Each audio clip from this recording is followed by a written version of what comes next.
it's all about you. Thank you, best of luck, and always remember, you truly are Big Blue. We look forward to what all of your futures bring and cannot wait to hear about all of your future accomplishments. First, let's meet our football seniors. Jordan Ash. Jordan is being escorted tonight by his mother, Kenya, father, Laney Sr., brother, Laney Jr., sisters, Kyra, Desiree, and Jalen, grandmother, Helen Stringer, nephews, Hassan and Nazir, and niece, Leilani. Jordan has played 4 years for Big Blue. He earned all academic honors as a freshman, sophomore, and junior, and after graduation, he plans to attend college and study engineering or mathematics. Jordan Ash. Andre Bailey. Escorted by his mother, Sharday Cunningham, father, Andre Bailey Sr., brothers, Travion and Tariq, grandmother, Sonia Myers, and family. Andre has played 4 years for the Big Blue. He was recognized as the Wings on Brookwood Athlete of the Week this year. And after high school, Andre plans to attend college to study business management and continue his football career. Andre Bailey. Braden Bailey. Being escorted by his father, Jimmy, mother, Tricia, and sister, Brooklyn, Braden has played 4 years for the Big Blue. He was named first team All-GMC and second team All-District as a junior. After high school, Braden plans to play football in college and study criminal justice. Braden Bailey. Eckley Bridges. Being escorted by his parents, Jerry and Brandon Bridges, Eckley has played 4 years for the Big Blue. He earned second team All-GMC honors as a junior and is a 2-time All-GMC Academic Award recipient. Eckley will be attending Kent State University on a football scholarship where he plans to major in finance and business management. Eckley Bridges.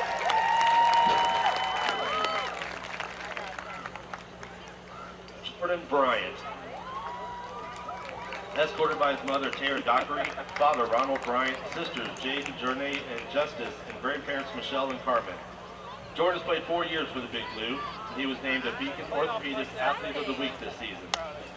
After graduation, Jordan plans to attend college to continue his football career. Jordan Bryant.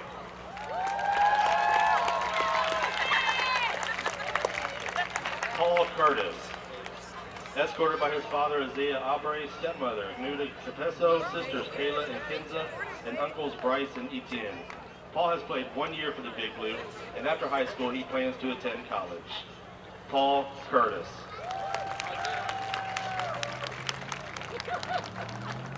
Rendell Dobie Jr.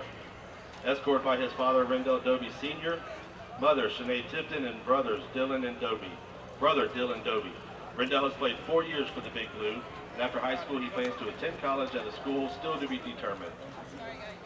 Rendell Dobie Jr.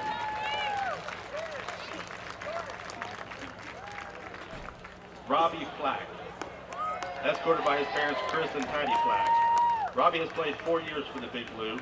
His plans after high school are to attend college and play football.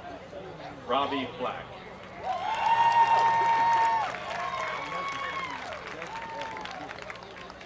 Gavin Grubb. Escorted by his father, Ross, mother, Amber, brother, Ethan, and grandparents, Shelley and Greg Cornett. Gavin has played 2 years for the Big Blue. He was recognized as Scout Team Player of the Week this season by the coaches, and after high school, Gavin plans to attend college. Gavin Grubb.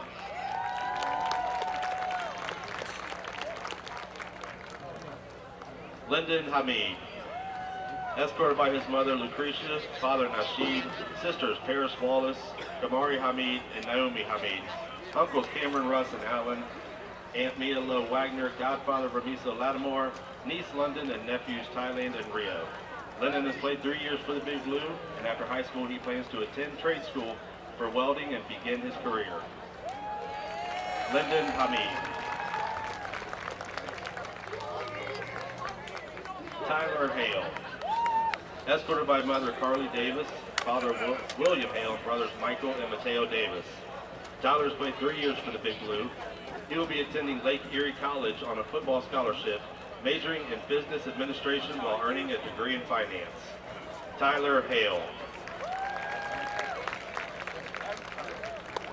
Mason Holbrook. Escorted by his mother, Ashley Wright, and father, Lawrence Holbrook. Mason has played 4 years for the Big Blue. He earned second-team All-GMC honors as both a sophomore and junior.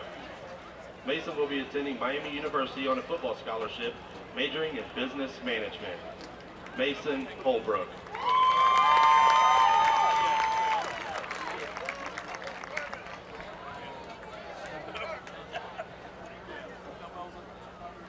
Jaden Lewis. Escorted by his mother, Doralis, father, Felix, stepfather to Jesus, sisters, Iris, Rose, and Leah, and brothers, Christian and Felix. Jaden has played 4 years for the Big Blue. After graduation, Jaden plans to attend college for football and pursue degrees in finance and business administration. Jaden Lewis.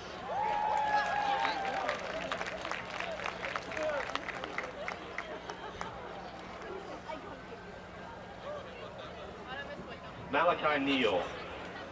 Escorted by his aunt Shalimar Cook, uncle Alante Smith, brothers Jabbar Stockton and Bless White, sister Breeze White, cousin Vaughn, and uncle Steve Cook and aunt Tiza. Malachi has played 1 year for the Big Blue, and Malachi will earn the All-Academic Award this year. After graduation, he plans to attend college for computer science and also attend barber school. Malachi Neal.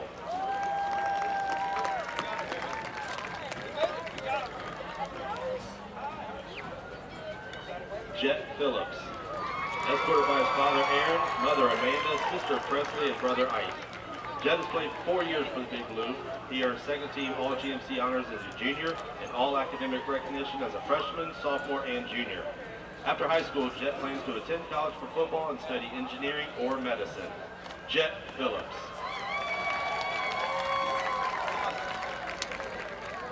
Tremaine Porter Jr. Escorted by his father, Tremaine Porter Sr., stepmother, Takesha Porter, mother, Chantel, his siblings, Uncle Kemar Morris, Aunt Delonda Morris, and a host of cousins. Tremaine has played 2 years for the Big Blue. He plans to attend college to study engineering or pursue a career in the Air Force. Tremaine Porter. Tommy Southern. Escorted by his mother, Candace Williamson, father, Thomas Southern, and brother, Trey Southern. Tommy has played 4 years for Big Blue, and after high school, he plans to attend college and study business. Tommy Southern.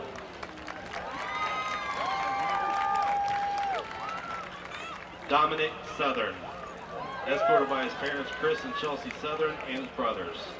Dominic has played 4 years for the Big Blue. After graduation, he plans to attend college to study business.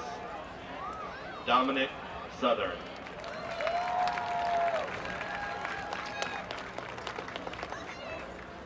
Connor Stevens.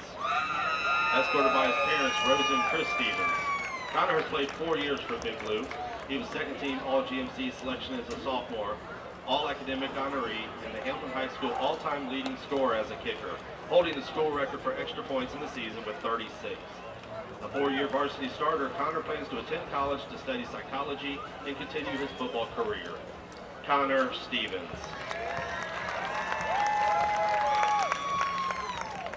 Elijah Tremail. Escorted by his mother, LaShawna Harris, and bonus dad, John Porter. Elijah has played 3 years for the Big Blue. After high school, he will be attending the Cincinnati Master Plumbing Association School. Elijah Tremail.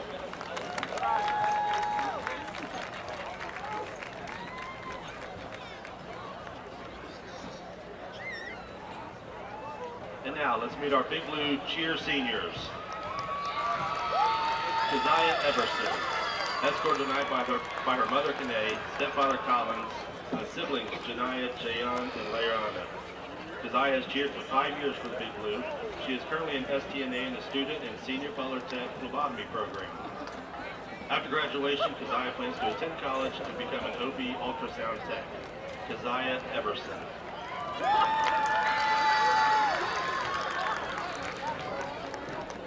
Aubrielle Foster, escorted by Heather and Robert Black, Larry and Katie Foster, Susie and Greg Spicer, and Melissa Robinson. Aubrielle has cheered 6 years for the Big Blue. She is a member of the LPN nursing class and competition cheer team. After graduation, Aubrielle plans to attend the University of Cincinnati to get her BSN to be a pediatric oncology nurse. Aubrielle Foster. Samaya Johnson. Escorted by her mother, Korea, father, William, brother, Jeremiah, Tayshawn, and Breezy, and nephew, Will Monte. Samaya has cheered for 6 years for Big Blue. She's also a proud member of the competition cheer team. After graduation, Samaya plans to go into healthcare and become a pediatric nurse or RN esthetician. Samaya Johnson. Reagan Harrigan. Escorted by her father, Billy, mother, Justine, sister, Logan, and nephew, Bennett Moons. Reagan has cheered for 6 years for the Big Blue. She has spent 3 years on varsity football cheer, is a 2-year student council member, a 2-year early college academy student, and part of the competition cheer team. After graduation, Reagan plans to attend the University of Alabama and major in business and eventually become a criminal defense lawyer. Reagan Harrigan. Lexi Sanger.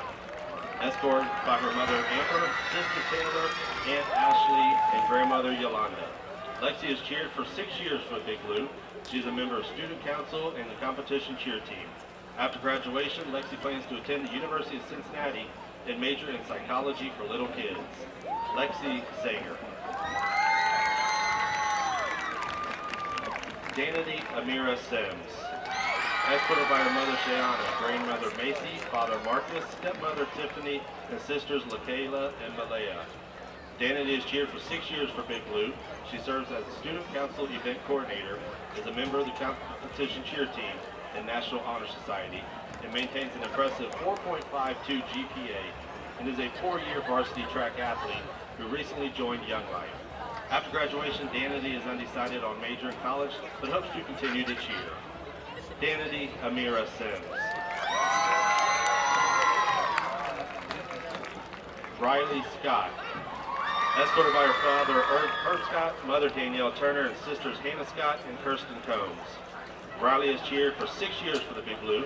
She is a 2-year student council member, 3-year National Honor Society member, 3-year varsity football cheerleader, and a 4-year Stingray competition cheerleader, all while maintaining an outstanding 4.6 GPA. After graduation, Riley plans to attend Penn State University and major in nutrition and become a pediatric oncologist. Riley Scott.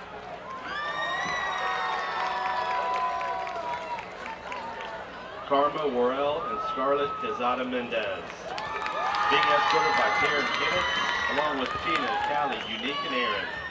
Karma has cheered for 4 years for the Big Blue. She is enrolled in the Butler Tech Business Program and is a member of the competition cheer team. After graduation, Karma plans to get her esthetician license. Scarlett has cheered for 5 years for the Big Blue. She is a proud member of the 17 Strong program and competition cheer team. After graduation, Scarlett plans to attend college for nursing. Karma Worrell and Scarlett Quezada Mendez. Ladies and gentlemen, let's give one final round of applause for our Hamilton High School Big Blue football cheerleading class of 2026 and show our appreciation to the members of the Big Blue family for their hard work, dedication, and memories they've created under these Friday night lights.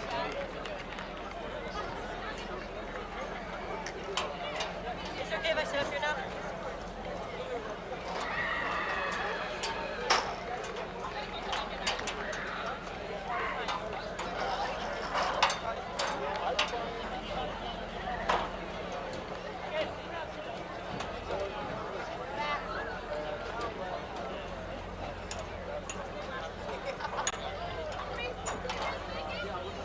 Introducing the 2025 state qualified Hamilton Big Blue Marching Band and Color Guard.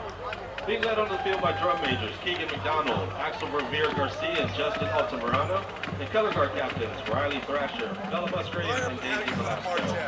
Please stand and clap along with the flag of the Hamilton High fight song.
Celebrate America with us as the band plays This Is My Country.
Ladies and gentlemen, at this time we ask that you please stand for the playing of our national anthem.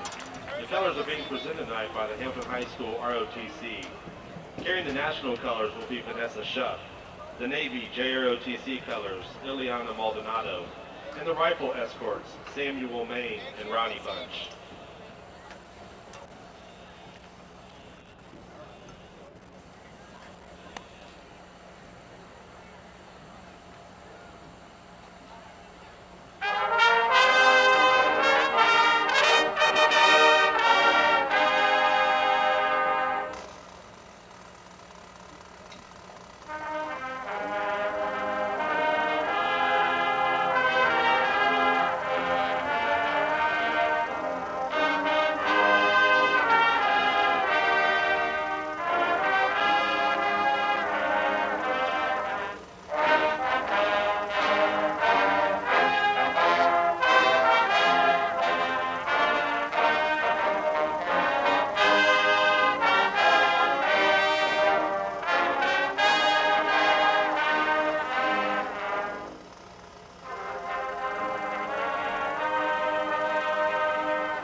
Good evening, ladies and gentlemen. On behalf of Superintendent Mrs. Andrea, A terrific Friday night to you. Welcome to high school football on TV Hamilton. Hamilton Big Blue Football, along with Jason Williams, who's my tag team partner tonight. My name is Sean Stidham. Week 10 of the high school football season. Technically the final week of the regular season, but possibly not the final week for the Hamilton Big Blue, Jason, as Hamilton has an opportunity tonight, ideally if they win, to make it to play to week 11. Yeah, I mean, that's why you play this game, Sean. You want to give yourself an opportunity. The last game of the year, senior night, Hamilton has a big opportunity in front of them. They've been hot over the last 2 games. If they win this game, have a great opportunity to make the playoffs. So let's set the stage for tonight. Hamilton is 3-6. They're going to host Colerain, who's 1-8. Hamilton coming off a big win last week against Middletown on the road, 14-10. Jaden McClain throwing 2 touchdown passes, one to Elijah Jones, the other to Jordan Bryant. By the way, did we mention Hamilton trailing in the fourth quarter 10-0. They get the 2 touchdowns. They come back to win. Great game by the defense, forcing 5 turnovers. Chase Moak with 2 interceptions. All around great win, and that puts Hamilton in the position tonight to possibly make it to the playoffs. Colerain a week ago against Mason lost 38-21. Roman Gard, though, a big game for the quarterback, 318 yards and a touchdown, but not enough to win. Hamilton has won against Colerain the last 2 seasons. By the way, the magic number for tonight, that number 14, as Wildman Walker would say, there's that number again.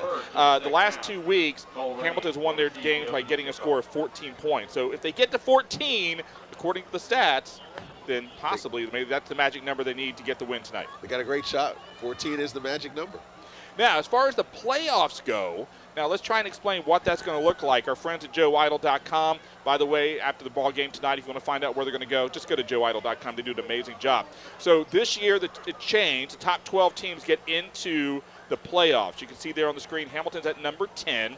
Now, if Hamilton wins out, they could be as high as 9, but there's a possibility to get eliminated. But here's the caveat.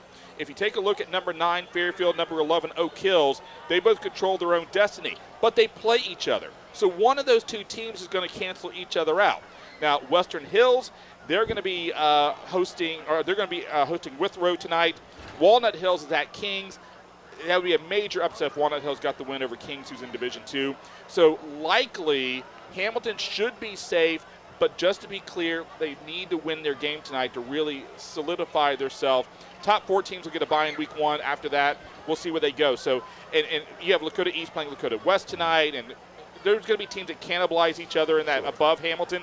We have to see how all that plays out. But the bottom line is tonight for the Hamilton Big Blue, Jason, win your game. Yeah, first and foremost, you got to win your game. Let all the points, let all the scenarios kind of play themselves out. But if you don't win, you don't have the opportunity. So, as I said, they have an opportunity to make the playoffs. And consider where they started at the beginning of the year, Sean, to where they are now. You know, momentum is a crazy thing, and Hamilton has the momentum. And you look at the Colerain Cardinals, and of course Colerain, it wasn't that long ago, they were the dominant team in Southwest Ohio. Yes. We a lot of times referred to them as the University of Colerain, the way they played their games and carried themselves. Obviously they have not been at that same level the last few years, but they've got an opportunity tonight to play spoiler. How big, when you were a player, Jason, how big of an opportunity was that? I don't know if you were ever the spoiler, but you get an opportunity to still, ruin the guy's season on the other side of the field. Yeah, there were a handful of times we were the spoiler. And the one thing is, it's all about the opportunity. You get an opportunity to play one more game. If you're a senior from Colerain, this is going to be your last time stepping on a football field if you're not playing in college. So there's a lot to play for from Colerain. You want to end the season on a good note, and obviously you want to knock a team that has a shot to get in the playoffs out of the playoffs. You brought up senior night as well, and that's always an emotional night. More than likely, the final game these players, these seniors, will play on this field. Yes. Some of these young men have been playing for 4 years. You saw the ceremony earlier here on TV Hamilton. Can you verbalize what that was like for you and any memories you have of senior night when you were a high school football player?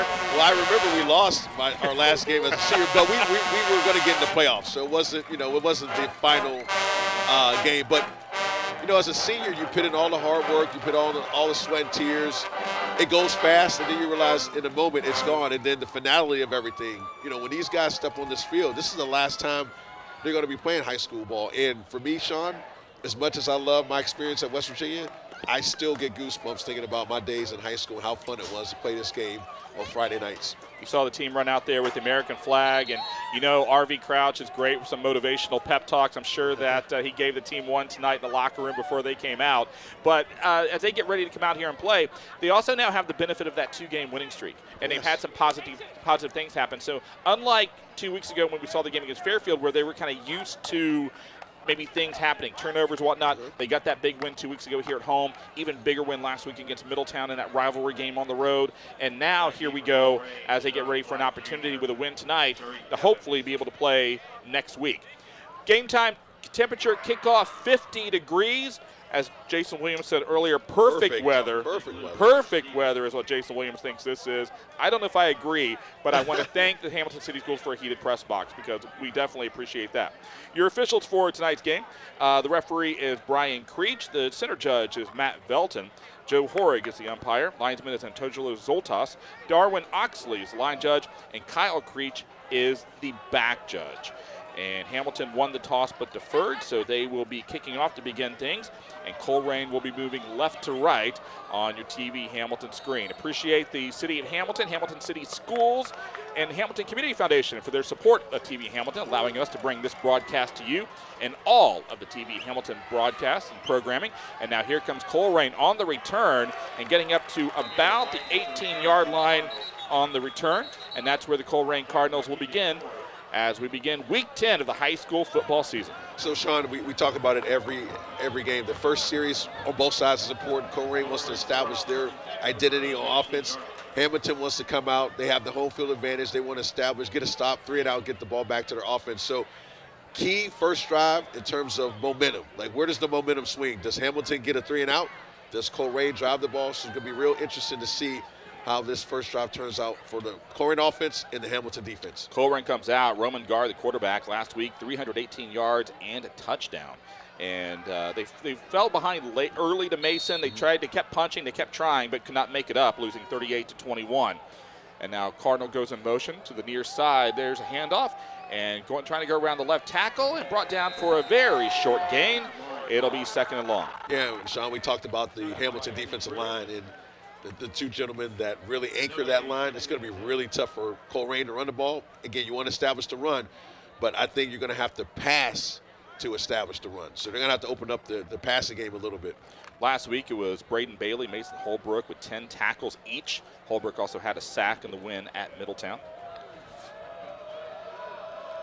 Be second down and 10 from the 19-yard line. And a little pitch, and now the running back coming across the near side. Flag on the play, and we'll see what that looks like in the area of holding. That was Deshaun Flag on the carry. Ball marked at the 20, but let's see what the men in stripes say about why the laundry is on the field. Looks like we got a holding call. Yep. So holding goes against Colerain, and so that's going to be second and a little longer now for the Cardinals. First penalty of the ball game against Colerain. And the last thing, Sean, Colerain wants to do is get behind the sticks. We talk about it all the time. When you get penalties, stops momentum, stops drives. Now you're looking at a second and really long for Colerain. Now they're most likely going to have to open it up. Last week against Mason, there were multiple Colerain receivers that caught footballs. There were multiple receivers had over 17 yards a catch. They do a nice job stretching the field, but their challenge tonight, their screen pass on the far side, and nowhere for the receiver to go. Great job by Hamilton swarming around the receiver, and that's going to be third down. Yeah, you mentioned this, Sean, swarming around the receiver. They get 3 or 4 guys to the ball. Receiver tries to make one cut, runs into one guy. Here's 2 more of his buddies coming. So nice overall defense so far by the Hamilton Big Blue. Nice job by the tech crew here at the Swarm, playing the Undertaker's gong as fourth and third down play begins here. Cardinals facing 3rd and 20 from their own 9. Big opportunity here for the Hamilton defense. If they can stop the Cardinals here, and potentially great field position for the offense. And now a high looping pass is going to be caught. Receiver trying to shake and bake, nowhere to go. It gets out of bounds at around the 15, maybe 16-yard line. Whatever the case, it's going to be 4th down. Again, Sean, 3rd and 20, you're asking a lot for your offense to try to get a 3rd and 20. There's nothing in the playbook for 3rd and 20. So Hamilton plays great defense, lets the receiver catch the ball, swarms and makes the tackle. And now, Colerain has to punt. And now out to return for the Hamilton Big Blue. Punt returner is ready. Is that Jordan Bryant? I'm trying to see if that is not on the screen yet. There's a snap. Like the punt is away, and that's going to be a very short punt. And I don't think anybody got a hand on it, and that's going to take a very generous Hamilton roll and down at the 30-yard line. So we talked about the possibility of Hamilton having great field position.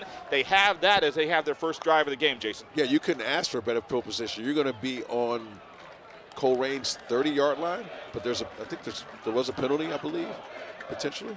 They're talking over something, so let's see It may not be, let's see what the men in stripes say with this one. As it's going to be decision time for somebody. And now they're, and so Hamilton's going to be big blue. And that's going to be one of those frustrating hidden yardage type of penalties where you could have started at the 30, and now you're going to cost yourself 10 yards. Still a great field position, but Arby's going to let somebody know about it. Of course. Whether they play next week or not, somebody's going to hear about that. And the key to every game, Sean, is penalties. We talk about penalties, turnovers, and those hidden yards. That's the key to most every football game. Whoever wins the turnover battle, whoever has less penalties, and that hitting yardage when it comes to special teams is key. Here's Jaden McClain, the quarterback. 2 touchdown passes in the fourth quarter a week ago to lead Hamilton. And now the handoff to Bailey. And Bailey's going to go up a couple of yards. And nice little rugby scrum there as he gets brought down at about the 38-yard line. Bailey last week, 115 yards in the win over Middletown. He's one of those seniors tonight, potentially playing his final game here at the Swarm. Yeah, and it's no secret what Hamilton wants to do. They want to run the ball. They line up in 2 tight ends, or 1 back and 3 receivers and 1 tight end, and they just want to run the ball. That's kind of been their MO over the last couple of weeks. Bailey picked up 2 yards on the carry. 2nd down and 8 now for the Big Blue. Jaden with the snap and quick whistle, so that's going to be a flag against Hamilton. Or is it not? I think it's Colerain. Yeah. Okay. So it's going to be offsides on the defense. And so now Hamilton able to get some of those yards back they lost on the penalty. So that's going to make it 2nd and about 3 now for the Big Blue as they move up to the 33-yard line. And again, much easier as opposed to 2nd and 8 or 9, 2nd and 3. Playbook opens up, and Hamilton has pretty much any play at their disposal. And so now Bailey remains in the backfield. Jade now looking over the defense. There's a snap, handoff to Bailey. Bailey, a little shake and bake move, and going up to about the 30-yard line. Bailey, by most accounts, when you talk to coaches around the Greater Miami Conference, potentially the most exciting player in the GMC, and really has the opportunity to break one at any time. But last couple of weeks, we've just seen some great, just grinded out type of running, and give credit to that offensive line, Jay, for able to open up some holes for him to work with. Yeah, I think at the Hamilton, it's kind of like a boxer. They're going to punch you, they're going to hit you, and then all of a sudden they're going to try to come for the right hook or the knockout blow. And now handoff, and again going right into the heart of the Colerain defense. But credit to Colerain, they're right there on the stop. And the Cardinals coming up with the tackle. Doing so for Colerain, that was number 8, Gavin Colgren, 6'3", senior. He gets the tackle on the stop. And that's going to make it 4th down and, or no, 4th and 1-ish. And I think Big Blue's going to go for it. Yeah, I think you're in the spot on the field where it makes sense to go for it. So 4th down play for the Big Blue. Jay looks it over, and he got a Colerain Cardinal to jump. Great job on the hard count. Couple of claps, offside by Colerain, and Big Blue's going to get a 1st down and a few free yards. And a great job by the quarterback getting those guys to jump off sides. That's kind of the leadership I'm sure the coach has talked about. Hey, at this point in the year, the quarterback's the leader, running back's the leader. Did a great job of drawing those guys offside and getting the 1st down. So now moving up to the 26-yard line. 1st and 10 with 7:17 to play, 1st quarter. McClain, he's going to look to throw. Goes far to the right side. Do we get it? Oh. No, incomplete. He had an opportunity for it, went deep to the right side, but secondary for Colerain was there. It was Jordan Bryant, the intended target. And I got an opportunity. I got a feeling Bryant's going to get a few more opportunities before the night's over. Yeah, I think they're going to go back to that play. But give Colerain credit. The defensive back played that play really good. Had an opportunity to pass breakup and did a great job of spotting the ball and knocking it away. But you can believe they're going to go back to that play once again. So that's going to be 2nd down and 10 now for the Big Blue. Looks like same play, but maybe reverse as the tight end goes to the right side. No, hand off to Bailey. Bailey now goes around left side. A little hop, skip, and dives forward, brought down around the 20-yard line. And that'll be a pickup of about 6 yards for Andre Bailey. And for Bailey, there wasn't much blocking, but he made one quick move and was able to get 4 or 5 yards after that. So you can see the real shiftiness. He's got a little bit of power, a little bit of shifting. He's got a lot of speed. Bailey gets to the 19, moving Big Blue into the Colerain red zone. Bailey remaining to the left of Jaden. Elijah Jones in the slot. And now McLean going to keep the ball, tries to run around, but gets wrapped up and tackled. Colerain right there on the stop. Zay Sims, linebacker, number 11, was in there on this tackle. And now it's again 4th down for the Big Blue. Yeah, nice job by Colerain, Zane Sims to stop the quarterback. Had an opportunity to potentially break it, but he played the run great and was able to make the tackle for a tackle for loss. Nice job by that linebacker. So Connor Stevens going to come out to try and kick the field goal. This would be about a 40-yard attempt. Opportunity to put 3 on the board if he can split the uprights here.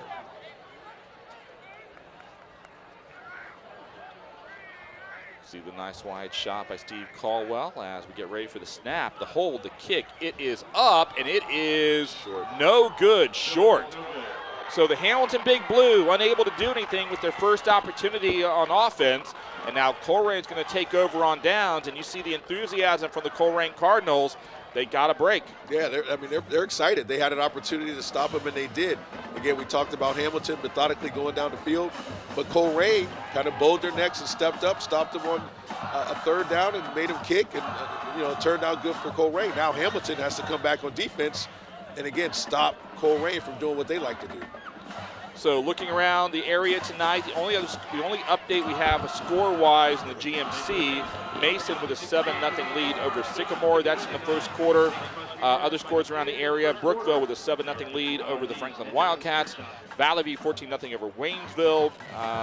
Oakwood with a 7-6 lead over Madison. And LaSalle with a 7-0 lead over Mount Healthy. Here's Colerain now, second time on offense. And a drive up the middle, and that's going to pick up about 3 yards or so. PA announcer says 4. We'll agree with him. 4 yards on that carry.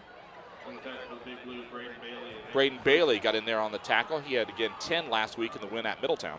It's going to be a gain of 5, actually. It'll be 2nd down and 5 for the Colerain Cardinals. Yeah, nice play by Colerain, just a simple dive, but the quarterback actually keeps it, was able to get, some positive yards.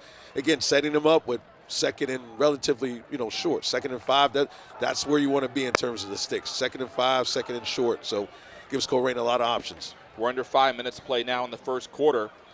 And Colerain now with a short gain. And again, offensive line pushing forward on the carry. That was number 3, Donovan Chambers. And that's going to be short gain. It'll be 3rd and 1, gain of 4. Yeah, and what we're seeing is offensive line versus defensive line on both sides of the ball. Whoever's going to win that battle in the trenches probably will win the game, Sean. I formation. And now again, pushing forward, just a man versus man, and I think Colerain may have got the first down. It's going to be very close. They went behind big Jericho Williams. 5'10", 280-pound offensive lineman, and they're able to move the chains for a Colerain first down. Yeah, this is reminiscent of the old Colerain teams where they would run the ball, run the ball, run the ball. So what Hamilton has to do is be careful of coming up against the run and getting beat deep. But nice job by Colerain's offensive line setting the tone on this drive. And there's a snap, handoff up the middle, picking up a yard, maybe 2. Tristan Von Ryzen, the ball carrier. And that's going to be a stop by Hamilton after a short gain. Gain of 2 on the play. It's going to be 2nd down and 8. And again, Colerain setting them up. Body boat, body boat, body boat. Next thing you know, they're going to try to throw something over the top. So Hamilton has to be ready for any type of play action or any type of deep pass from Colerain coming up. You just want to work in that Nintendo Punch-Out reference again. I started talking about Bald Bull, Glass Joe, all that. Of course. All right. Another handoff again, and again, Colerain's not doing anything fancy, right? No. We're going to hand it off. We're just going to push forward, and again, a little bit of a scrum play, and they're going to pick up a couple more yards. It'll be 3rd down. We see they spot. It should be 3rd and about 5 or 6. Depending on the spot. Now they're in kind of an interesting 3rd down. The 3rd and 5. Are you going to run it? They've kind of picked up 2 yards here, 3 yards here. So a real interesting play call from Colerain. Are they going to continue to try to run, or are they going to open it up a little bit with some passing?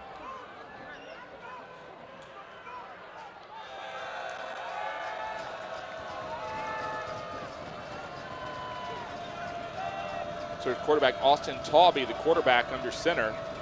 Tawby with a handoff. And the back going up the middle gets a big hole and getting into about the 47-yard line.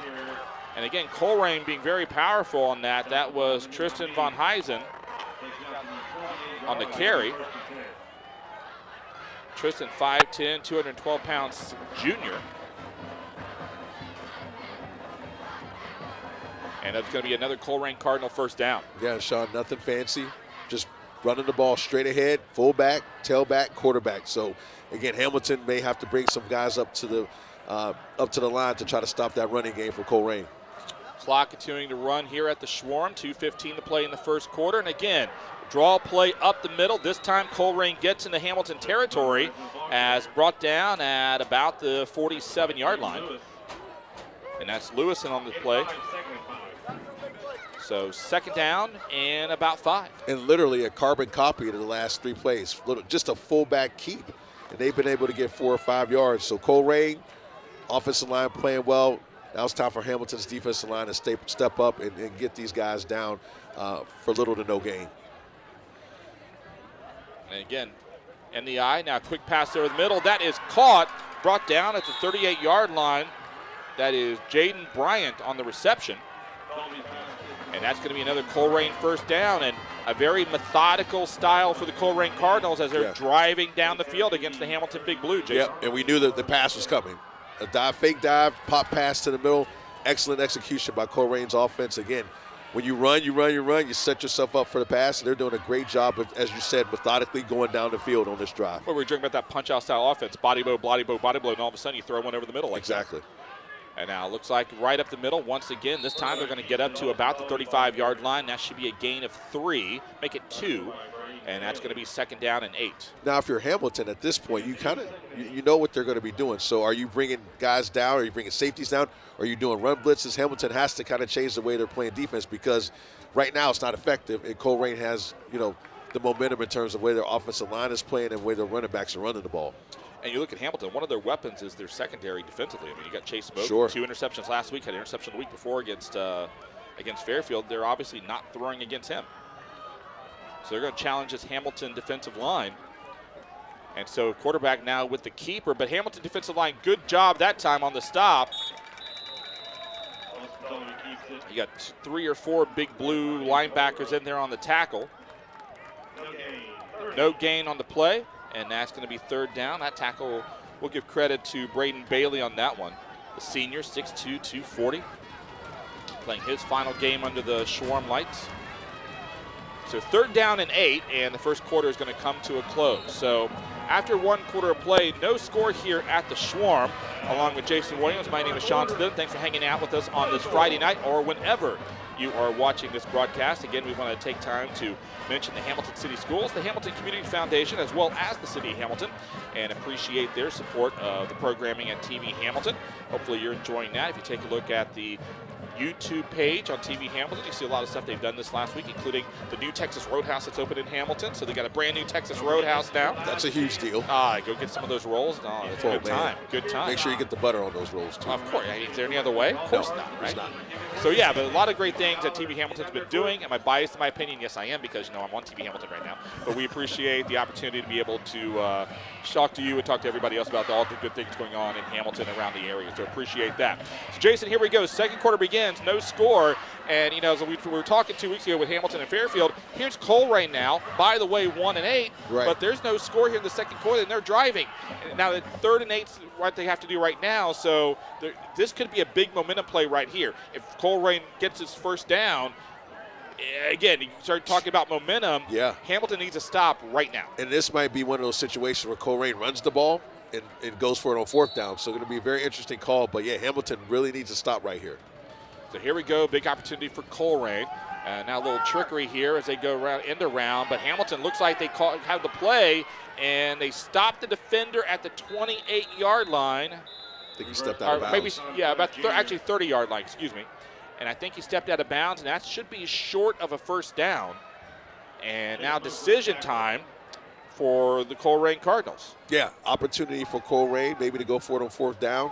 A nice job by Hamilton not falling for the reverse. I thought it was an excellent call to get Hamilton flowing one way and try to get the reverse the other way, but their guys did a great job of running to the ball and stopping them on third down. So 4th and 4, decision time for Colerain coach Jordan Stevens. And at the 32-yard line, they're going to go for it.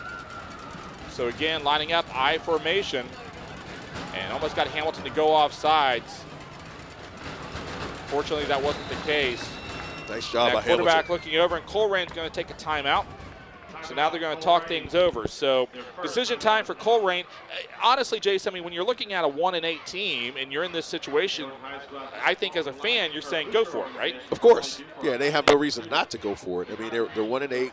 It's the last game of the year. They're playing well. I mean, the first quarter might have been the fastest first quarter I've ever seen on any level of high school football. But, Colerain is for a 1-8 team. They're not giving up. They're playing well, and Hamilton is, they're kind of on the ropes a little bit. But I expect Hamilton to come out. I mean, it's a huge play for momentum, as we talked about. If Colerain gets it, they continue the momentum. If Hamilton stops them, they kind of stem the tide a little bit, and they get the ball back on offense. So updates around the area. Mason over Sycamore right now, 13-0. Still no other scores in other GMC games. Edgewood has taken a 6-0 lead over the Monroe Hornets. Brookville maintains a 7-0 lead over Franklin. Oakwood and Madison. So Oakwood 7, Madison 6. And let's see if we can effort to get a other score here. Baden Ram, we don't have that score yet. Baden trailing McNick 7-0. That is a first quarter score. Again, our score, we don't have one yet. 0-0 with 11:06 left to play here in the second quarter. Along with Jason Williams, my name is Sean Stidham. Thanks for joining us here on TV Hamilton's Hamilton football broadcast. Here we go, 4th and 4 now. Interesting formation here for Colerain. And now the snap, and now quarterback going right up the middle and getting a first down. So Colerain going deep in the playbook. Little interesting formation as you had 4 receivers bunched up far on the left side, but the direct snap, and they're able to get the first down. Yeah, excellent play call by Colerain's coaches. They had 4 receivers lined up on the left side. Everybody from Hamilton's, they're pointing, they're gesturing. And what did they do? They run a quarterback sneak. So basically they're replacing, their line is blocking 5 guys, and Hamilton only has 4 in the box. So made it a simple play. Nice play call by Colerain on that first down, or that 4th down play, excuse me. So the quarterback is, again, Austin Tawby. And now the snap, but again, Colerain's going to go with what got them so far here, right up the left side. And a short gain. 1, maybe 2. Actually, that was Tristan Von Ryzen on the carry. And that's going to be 2nd down and 8 after a 2-yard gain. So it looks like what Colerain's trying to do, and it's kind of a smart thing, they're just trying to shorten the game in terms of just running the ball, so methodical. And again, at some point, if you're Hamilton, what do? How do you counteract this running game? Do you, again, bring guys down? Do you start run blitzing? But so far, a great game plan by Colerain's coaches in terms of slowing down the game, running the ball, and kind of draining the clock. And so here's Colerain again lining up. Tawby, the quarterback, takes a snap, pitch to the backside. That is going to be flag on the carry. Goes around the right side, out of bounds, about the 16-yard line. He's going to pick up 4, and it's going to be 3rd down and about 4. Let's see where the official spot is here. That's going to be at the 18-yard line.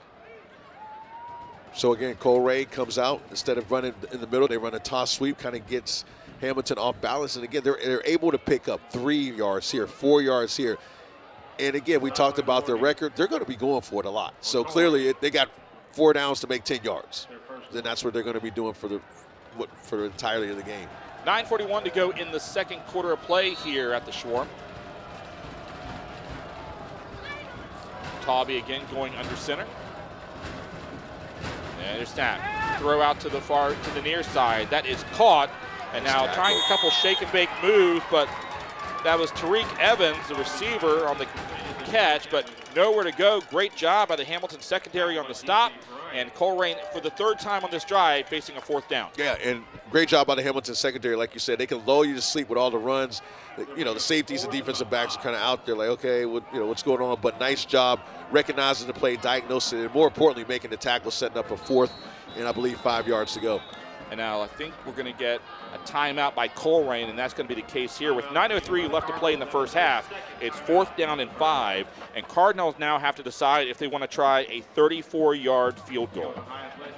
Yeah. Your thoughts? Yeah, a big decision. Like, do you want to do you want to continue the momentum that you have, or do you want to attempt a field goal? I don't know what the stats are on their field goal kicker, but again, an interesting decision by Colerain. Looks like they are going to kick the field goal, Sean.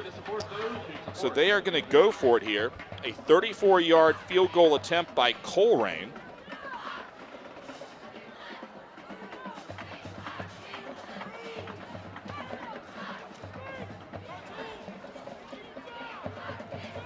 Right now, again, Colerain has all the momentum. This would be a huge, huge opportunity if they could get 3 on the board, especially with the way they've methodically driven the ball down the field their last 2 drives. And now Colerain attempting the field goal. A 34-yard attempt with 9:03 to play in the first half, excuse me. And now it is up, and it is through. And so the Colerain Cardinals, Blaine Shear is able to put it through the uprights, and the Colerain Cardinals put 3 on the board, leading Big Blue by a score of 3-0 with 8:57 to play in the first half. Okay, Jason Williams, back to you. Now it's time for the Hamilton to Big Blue. The offense has been on the sideline for a very, very long time. Yeah. And you got to think they've got to be chomping at the bit. Yeah, I think, again, they got to be, to your point, they got to be chomping at the bit. And more importantly, they don't have a rhythm, Sean. They've just kind of been off kilter. A lot of that has to do with Colerain's offense in terms of them holding the ball. So, you know, when you have an offense that runs the ball and the time goes off and you're on the sideline an extended period of time, you don't really have a rhythm. So what Hamilton needs to do is get back to basics, running the ball, mix it up with the pass, and more importantly, get first downs. Yes. Keep their defense off the field a little bit. Give those guys some rest. So Colerain now getting ready to kick off again with 8:57 to play in the first half. My name is Sean Stidham, my tag team partner Jason Williams. Great to be with you once again here on TV Hamilton for Big Blue football. On a gorgeous Friday night in Hamilton, about 50 degrees. Jason called it perfect weather. Fall. You just said gorgeous. It's a very nice night. Yeah, it is. Fall weather, a little apple cider action. For sure. And now a little squib kick, and now Hamilton muffs it, and it's rolling back, picked up at the 5. Hamilton in trouble, and now jumping over the defender, getting up to about the 12-yard line. Not a great, obviously field position, but man, that could have been disastrous. Could have been a heck of a lot worse, Sean. A nice job by obviously muffed the ball, but was able to pick it back up and again get some decent yardage in terms of Hamilton. They're not starting out at their 5-yard line. They're more like, what, the 15, 16-yard line? They're at the 16-yard line. So, again, not horrible. I mean, if you, it goes into the end zone, you're coming out the 20. But still, though, I mean, missing that return and then having to go back and pick it back up. Sure. Credit to the returner on the athleticism to get it back up to the 16. So here we go now, first and 10 for the 16-yard line. Jaden McClain looking over the Colerain defense. Big Blue trailing by a score of 3-0. Bailey in the backfield. And now quick pass to the far side. That's going to be to Bailey. Bailey now trying to find a hole and gets up to about the 16, 17. Not much on the gain. It'll be second down. Yeah, and if you're Colerain, you know what your job is. You got to stop Bailey. He's the head. He's the engine on this car. You stop him, make Hamilton pass, and you got some opportunities to make some plays. But nice job by Colerain's defense. Again, Hamilton, they don't look fluid. It looks choppy right now. So hopefully they can get in some type of rhythm and get some positive plays going for this drive. So now here's McClain throwing to the near side, and that was to Bryant, and he slides down, and the ball is ruled incomplete. Bryant sliding at the 25, trying to make that play, but now Hamilton facing 3rd and 10 from their own 16 with 8:11 to play in the first half. And not necessarily the position you want to be in, Sean, 3rd and long after the start of this drive. But here's where Hamilton is. They really need somebody to step up and make a big play. One of those receivers needs to step up. Jade needs to make a heck of a throw. This is a really important down because, again, if you're Colerain, you stop them here, you get the ball back, and we know what they want to do. And, the possessions become really important when a game like this. And so there's McClain. He's going to look to throw. Goes to his left over the middle. That is caught and brought down at about the 28-yard line on the reception. And that was number 13 for the Big Blue on the catch. That's Elijah Jones. Had a big touchdown last week in the 4th quarter. And on a big-time play, when a big play is needed, Elijah Jones comes through once again. Yeah, and I think this is a good idea. I think Hamilton needs to go tempo. They need to get going. Handoff Bailey up the middle. Great run by Bailey. And Bailey's going to get to about the 36-yard line, just shy of a first down. It'll be 2nd and 2. Yeah, again, get the first down, get up to the line, get going. Don't let out Colerain's defense to get set. Get up, get going. They've had some success with these last 2 plays, so let's see if they can continue that. And now here's McLean. Again, handoff Bailey. Bailey stopped in the backfield. Give credit to Colerain blowing up that play. Hamilton's going to lose a couple of yards on that, and it's going to be 3rd down. Yeah, nice penetration by number 75, stopping the running back. But again, Colerain doing a great job on defense, but Hamilton, again, good play here, not so good play, positive play here, negative play here. They really need some more consistency on offense. Jaden Mabry was the Cardinal on the stop there for Colerain. Now 3rd and 4 after the loss of 3 on that last play. 2 receivers to the right for McLean. One goes in motion from the far side. McLean now rolls out to his right, throws, and that is incomplete.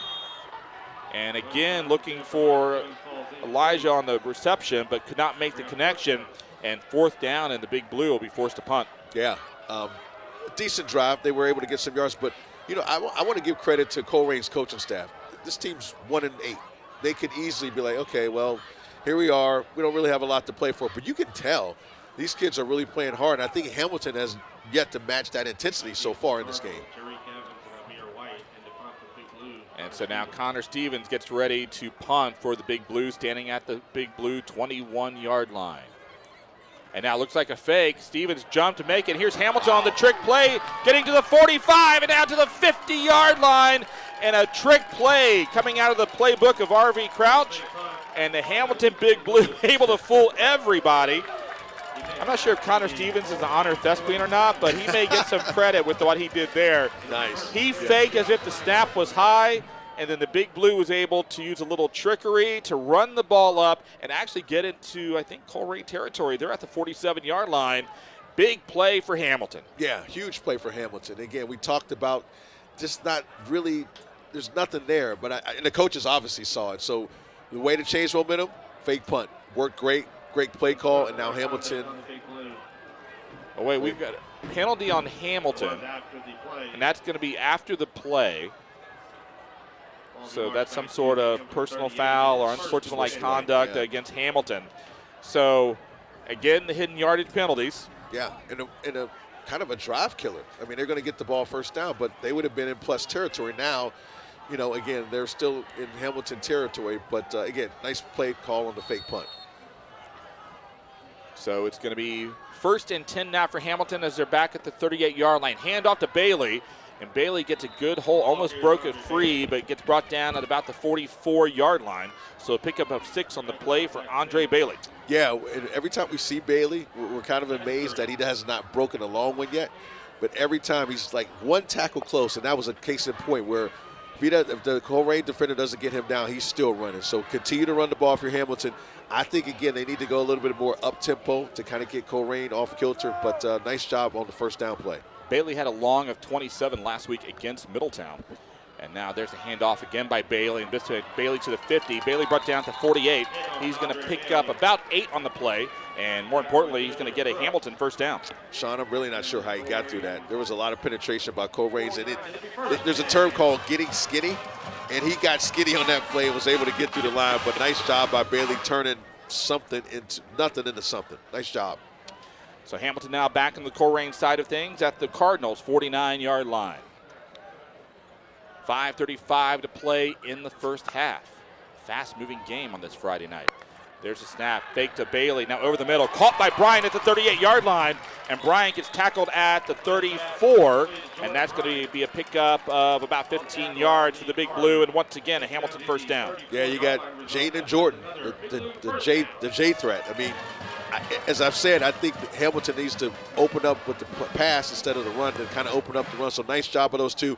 You can see the connection that they have. That was an easy pitch and catch, what they've probably done 5,000 times in practice. So nice job of those two. 5:08 to play in the first half. Hamilton now driving against Colerain, trailing 3-0. McLean now with the snap, handoff, Bailey. Bailey now trying to shake and bake his way out of the Colerain defense, but he's going to get brought down a very maybe short gain. Not much. They're going to say right at the line of scrimmage. So it's going to stay 2nd down and 10. Yeah, and Bailey's one of those running backs that you want to get him before he gets started. And that time right there, Colerain was able to get him before he gets started. Not only one person, but a swarm of guys for Colerain were able to get him down. But again, one of those guys that if he gets going, he's a tough guy to bring down.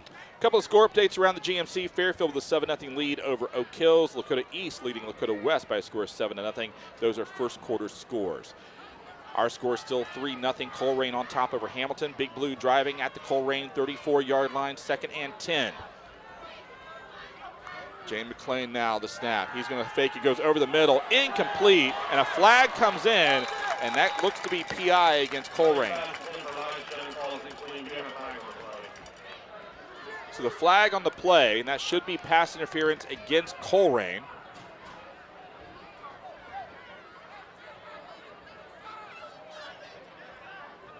Elijah Jones was the target once again for McLean. Now Bryant and company looking over at the sideline. Actually, it's going to be holding, not pass interference, but holding is going to be the call. Regardless, it's going to be some yards and a first down for the Hamilton Big Blue as they now move up to the 24-yard line. So 1st and 10 for Hamilton. Yeah, I think you want to continue to put the ball in Jaden McLean's hands, have him make plays, whether it be running or passing the ball.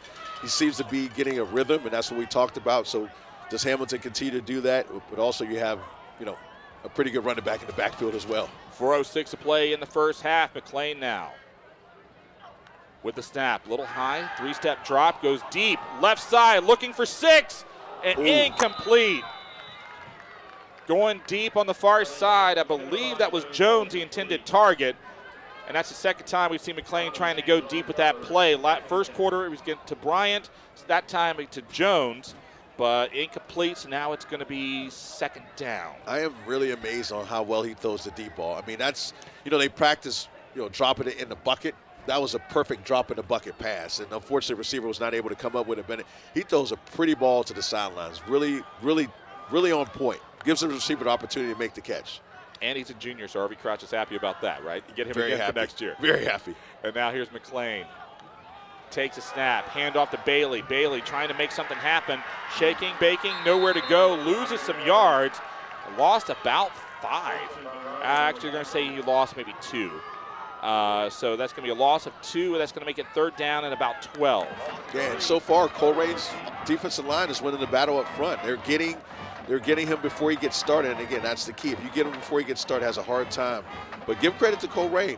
Now a big play for Hamilton, 3rd and long play. Let's see what they come up with. Clock running, 3:33 left to play here. And now McLean, you got to think he's going to try and throw here. He is. 3-step drop, under pressure. McLean gets sacked and gets brought down at about the 38-yard line. And not just a sack, but likely taking him out of field goal range. Connor Stevens on the season had a long of 43. So I'm not sure they would have went for it either way, but still, now it's even farther. This would be a 53-yard attempt, so my guess is we're going to see Hamilton go for it here on 4th down. Yeah, I would say so. But 4th and 22. A little bit different scenario, 4th and 22. If I'm Colerain, I'm backing up, and obviously they're probably going to try to throw up some type of almost a Hail Mary type of pass. And now McLean looking to throw. He's going to go to the left side, incomplete. And that's going to be a turnover on downs. So, Jay, let me ask you about this because, I'll always say the coaches will forget more football than I'll ever know. Sure. But at that situation, when you're looking at your 36-yard line and you're facing 4th and 22, some coaches would say, let's go ahead and punt it, try and coffin corner it, and try and pin them against, inside the 10, or maybe inside the 5. From a player strategy, coaching strategy, what's your feeling on that? Well, I think the score dictates it. You're down 3-0. You want to make them drive the length of the field as much as possible. To your point, you don't know what the coaches were thinking at that point, but most coaches would coffin kick it, try to get them, pin them deep, and make them drive the length of the field. Totally, yeah. And also 2:43 left, which means you're probably going to make Colerain throw against your secondary, which is an advantage you have. Exactly. And now there's a pass to the near side. That is caught by Colerain. Colerain's going to get a first down, and now into the Hamilton territory to the 46-yard line, and finally brought down, and that's going to be a first down. But there is a flag on the play, and let's see what this is going to be. And from a pure body language standpoint, looking at Colerain, I think it's against them. Yeah, it was an easy call for the ref. One of those Colerain receivers literally just tackled one of the Hamilton Big Blue defensive backs. So Can't very do easy that, call. right? Yeah, you can't do that. Can't do that. And, Okay. and he got up saying, "Who, me?" I'm like, well, that was pretty evident. Yeah, one of those deals. So that penalty called against Colerain. So But now it's going to make it 1st and 19 for the Cardinals.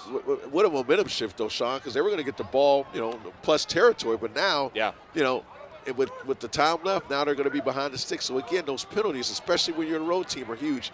Again, lining up in that 4 wide receiver set to the right. And this is what they were able to use previously to get a big first down. Watch the sneak. And now they have 5 lining up on the far side. There's a snap, and now there's the run. And that breaking free up to the 40-yard line on the carry for Colerain. That is number 9, Amir White. White last week was able to break free for a 61-yard touchdown against Mason. This time he picks up 13 on the carry. It'd be 2nd down and 6 as Colerain is at the Hamilton 40-yard line. And Hamilton really needs to make adjustments on that. And they're running again, 4 wide receiver set. Obviously, there's an opportunity for a draw or they can throw it. So real good play calling by Colerain. They're going to direct snap it to White again. Yes. And so White now is going to throw to the far side. That's incomplete, but we have 2 flags on the field, and it looks like there's going to be 2 different penalties. So let's see what this is going to be. One looks like it could be holding, but let's see. Sideline warning. So officials coming over. By the way, you can hear the excellent work from our microphone Harry on the sideline. That's the name of the microphone, not the person handling Harry. Gotcha. It's a great name. Well, I think we need to, if we're doing this next year, I think we need to put a face on Harry. I think More importantly, I think we need to get a sponsor for Harry. That's where I was going. Texas Roadhouse. Well, that would be good, but I'd want to do that in trade. If we do a Texas Roadhouse sponsorship, but you got the Harry Razors. There's a natural thing there, right? There's something there we can do. There you go. So it's now it's still going to be 2nd down, and 2nd down and 6 now again from the 40-yard line. We have a minute 54, make 2nd and 11. Minute 54 left to play in the first half. So again, we're going to go to the same formation. Amir White, the direct snap. He's going to throw it over the middle, and that is caught at the 48 spin move and brought down into Hamilton territory. A 1-yard catch, or one-handed catch there is made by Dawson. And that's going to move the chains for a big Colerain first down as they move into Big Blue territory, and the clock continuing to run with a minute 35 left. Yeah, you got to give the Cardinals real credit. They're being really creative with these formations and what the plays are running out of. The quarterback was faking like he was going to run, and then kind of a Tim Tebow-esque pass. Great catch by the receiver. So Amir White, senior, gets ready again to take the snap. Minute 15 left to play in the first half. White the snap. He's going to run. Tries to go up the middle, but tackle made from behind by Hamilton, number 52 there on the stop. Braden Bailey once again. And it'll be 2nd down. Yeah, and I think Hamilton had enough. They brought some guys off the edge to try to stop that running play. They did a good job of pretty much containing the quarterback. But, again, if you're Colerain, it seems to be working. Why wouldn't you keep running? But if you're Hamilton, you're going to want to start bringing extra people, extra bodies, because they're really outnumbered when they have the quarterback running. So Colerain now 2nd and 11. They have 1 timeout remaining, and I think they're finally going to take it, and they are. So 35 seconds left on the game clock. It's 2nd down and 11, ball marked at the 44-yard line. So now decision time for Colerain, because you want to get in the locker room with the lead, right? So you don't want to do anything crazy, especially against the secondary of Hamilton's. So Are you content to kneel and go in the locker room, or are you going to take a run for it? Or run the clock down to 1 or whatever and then try and... I mean, I would think, again, knowing their record, I would say they're going to probably take... They have nothing to lose at this point. And they've played a great first half. Let's give them credit on the coaching side, the players' side. Again, they could have easily said, hey, we're 1-8, what do we have to play for? But you can tell the coaches have really coached them up this week, and they're playing excellent. Now, if you're Hamilton, you need a stop. And ideally, you need a turnover to kind of stem the tide and the momentum. Now, they get the ball coming out in the second half, but this is an important last 2 plays for not only Colerain, but also Hamilton. 35 seconds left to play in the first half. And so now Colerain coming back out. Let's see what Jordan Stevens and the staff have dialed up here. The other thing with the way the offense that Colerain's running, again, it's going to shorten the opportunities, the amount of opportunities that Hamilton Big Blue has. Yes, yeah. Anytime you're running that type of offense, the possessions become key. So Amir White again lining up in the gun. Sends the receiver to the far side. Amir fakes a throw. Now he's going to try and run. A couple shake and bake moves, but nowhere really for him to go. And again, stop made again by Bailey. Braden Bailey having a very busy night on this Friday. And again, yeah, Sean, they brought another guy from the edge. They've done a great job the last two plays. It's kind of stemming the tide from that formation and bringing extra bodies to stop the quarterback. 8 seconds remaining. Clock is running. And now the officials are coming in, and Hamilton is going to take a timeout with 5 seconds remaining. So I imagine we're going to go to a prevent defense. I would imagine so. I imagine so. As we get ready for the final play, we assume it's going to be the final play of the first half. Scores around the area, Mason Sycamore, 27-0 Mason in the second quarter. That's a running clock. That's going to be a running clock soon. For sure. Lakota East with a 14-7 lead over Lakota West. That's in the second quarter. No score yet from Middletown and Princeton. And Fairfield with a 7-0 lead over Oak Hills. Trying to go over to that Baden score against McNick. And McNick now with a 10-0 lead over the Baden Rams. Other scores around the area. Fenwick with a 14-0 lead over Carroll. CJ trailing Alter by a score of 20-0. It's Elder with a 28-0 lead over De La Salle in the third quarter. Moeller with a 35-0 lead over Muskegon in the second quarter. And that's all the scores we get. Kings had the 21-0 lead over Walnut Hills. That's in the second quarter. We didn't expect Walnut Hills to be able to upset Kings, but there you go. Lebanon with a 10-3 lead over Winton Woods. Here we go, 5 seconds. One final play likely for Colerain, and they're going to throw it deep, and that's going to be incomplete, and that is triple zeros on the scoreboard, and that is the end of the first half of play. So after 2 quarters, the Colerain Cardinals going into the locker room, Jason, with a 3-0 lead over Hamilton Big Blue. Surprising to say the least, especially what Hamilton has to play for. We didn't expect this type of outcome, at least in the first half. But again, as we said, we got to give Colerain credit. They came out, they established a run, they shortened the game, and we're at 3-0. Remember, we saw last week against Middletown, Hamilton came out and scored 14 points in the fourth quarter.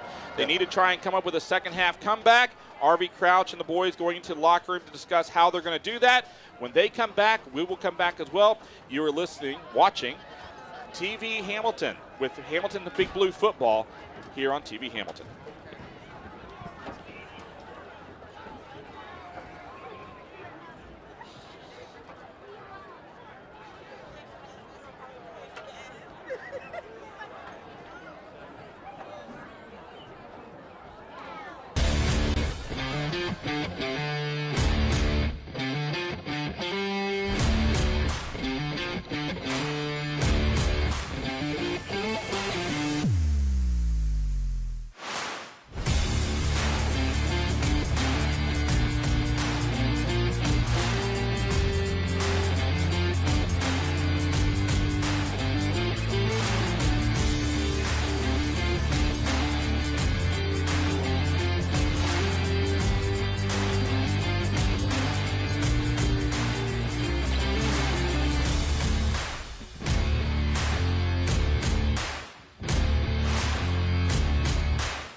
A couple years ago, we had a plan that we wanted to work with a company to start designing a cafeteria that was different than your typical school cafeteria.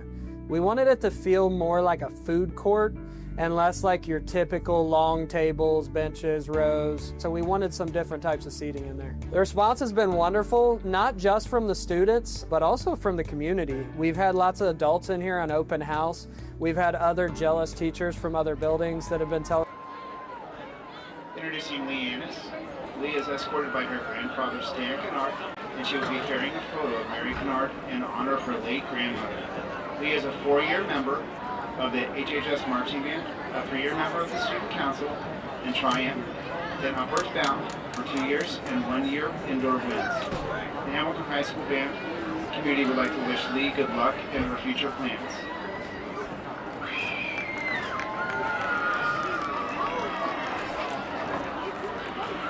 Reagan Burge. Reagan is escorted by her parents, Jason and Jennifer Burge. Reagan is a 4-year member of the HHS Marching Band, HHS Jazz Band for 2 years, and 1st-year member of the Triumph Honor Society. After high school, Reagan plans to attend Miami, Oxford, or Ohio University to major in music or elementary education. Reagan Burge.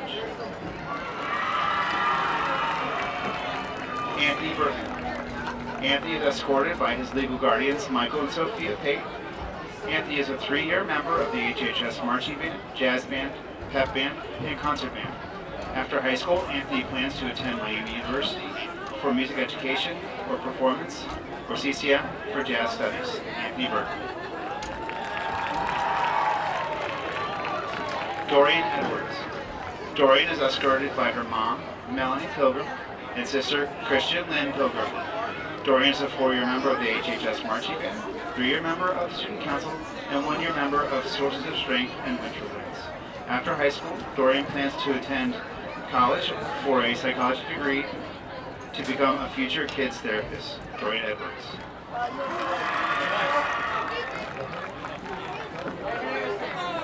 Brady Henson. Brady is escorted by his mom, April Ledford, his dad, William Henson, and his sister, Brianna Schulensker. Brady is a 5-year member of HHS Marching Band, 2-year member of Winter Winds and Student Council, and 1-year member of Jazz Band. After high school, Brady plans to attend Ohio State for business administration to get a job as an operations manager. Brady Henson. Jaden Hume. Jaden is escorted by his parents, Sarah and Casey Hume. Jaden is a 4-year member of the HHS Marching Band, in the Butler Tech Automotive Program, and on the wrestling team. After high school, Jaden plans to attend St. Clair for their General Motors Auto Service Education program for 2 years to get his certification and go into the automotive workforce. Jaden Hume. Christopher Hurley. Christopher is escorted by his parents, Jason and Kelly Hurley. Christopher is a 4-year member of the HHS Marching Band, 3-year member and current president of Tri-M, 3-year member of Student Council and National Honor Society, 2-year member of Winter Winds, and 1-year member of the High School Jazz Band. After high school, Christopher plans to attend a 4-year college for a bachelor's in radiology. Christopher Hurley. Tanner Matthews.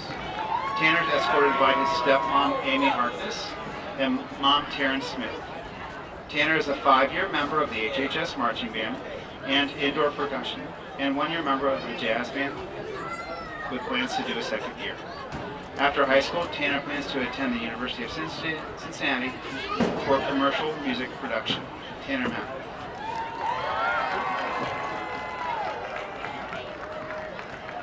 Keegan McDonald. Keegan is escorted by his parents, Brian and Shannon McDonald, sisters Kira and Kylie McDonald, and Kylie's sister's boyfriend, Caden Vetter. Keegan is a 5-year member of the HHS Marching Band, 6-year member of show choir, 2-year member of Enharmonics, 3-year member of the Drama Club, and 2-year member of Tri-M. After high school, Keegan plans on studying meteorology in college. Keegan McDonald. Mark Mincher. Mark is escorted by his mom, LaShonda Mincher, stepdad Patrick Spargling, sister Alyssa Nealing, and brother-in-law Mikkel Johnson, and nephews Lamario and Lamarcus Johnson. Mark is a first-year member of the HHS Marching Band, 3-year member of Concert Band, and 1 year of the Guitar Club. After high school, Mark plans to go to college to major in mechanical engineering. Mark Mincher. Bella Musgrave. Bella is escorted by her mom, Tara Mockran, and stepdad, Robert Mockran. Bella is a 5-year member of the HHS Marching Band and 6-year member of the orchestra. After high school, Bella plans to attend the University of Cincinnati for their ultrasound technician program. Bella Musgrave. Gabriella Shanks. Gabriella is escorted by her parents, Andrew and Pam Shanks, and sisters Izzy and Sophia. Gabriella is a 4-year member of the HHS Marching Band, 3-year member of Student Council and National Honor Society, 2-year member of the Winter Percussion and the Fashion Club, Early College and Upward Bound, and a 1-year member of the yearbook. After high school, she plans to finish her associates at Miami University and transfer to Yale for a master's degree in genetics. Gabriella Shakes.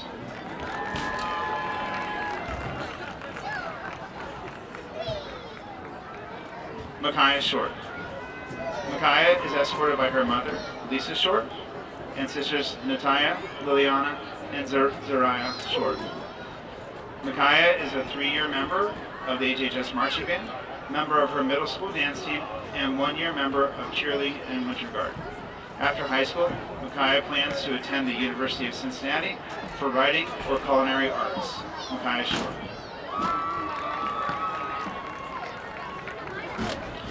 Riley Thrasher. Riley is escorted by her parents David and Rose Marie Thrasher, sister retired Marine Corps Sergeant Casey Thrasher, sister-in-law Staff Sergeant Marine Corps Staff Sergeant Anna Thrasher, and brother Air Force Staff Sergeant Colin Thrasher. Riley is a 5-year member of the HHS Marching Band, 4-year member of the Winter Guard, and member of orchestras in 6th grade, both symphony and concert orchestra. Riley currently owns and runs Thrasher Cookies and plans on auditioning for DCI. She plans on attending Cincinnati State in the future to become a professional baker. Riley Thrasher. Daisy Valesco. Daisy is escorted by her mom, Guillermina Santiago, brother Giovanni Valesco, and sister Lily Valesco. Daisy is a 5-year member of the HHS Marching Band, a 1-year member of the National Technical Honor Society, and student ambassador. 4 years on honor roll and in orchestra. A 4-year participant of HOSA Future Health Professionals Regional, a Butler Tech dental school student, and has earned a radiology license. While in high school, Daisy has had the opportunity to represent Hamilton City Schools and Butler Tech as a pre-career technician at Mercy Health Fairfield. After high school, Daisy plans to attend the University of Cincinnati College of Allied Health Sciences, having already completed 36 college credit hours, to pursue a career in dentistry. Daisy Valesco.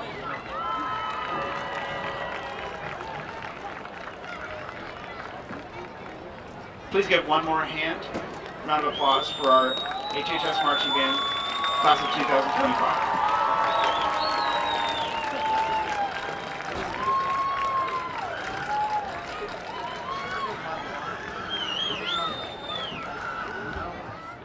Great it looks.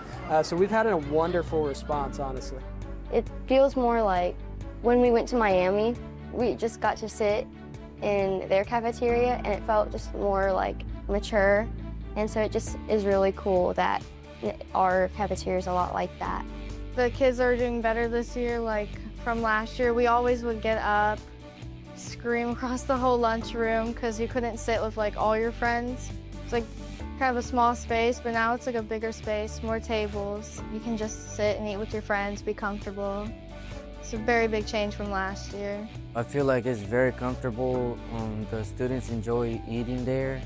While talking to their friends, they really seem to like the new changes that were made this year. We tried to bring not just Garfield in here, but also the city of Hamilton. We brought in Hamilton things from around our community, including some maps of the neighborhoods that our kids come from. It makes you feel like you're being part of the community and enjoy the places that are important. I'm just so glad that we get to share this with our students. I'm so glad they get to enjoy it, and I just love making Garfield even better.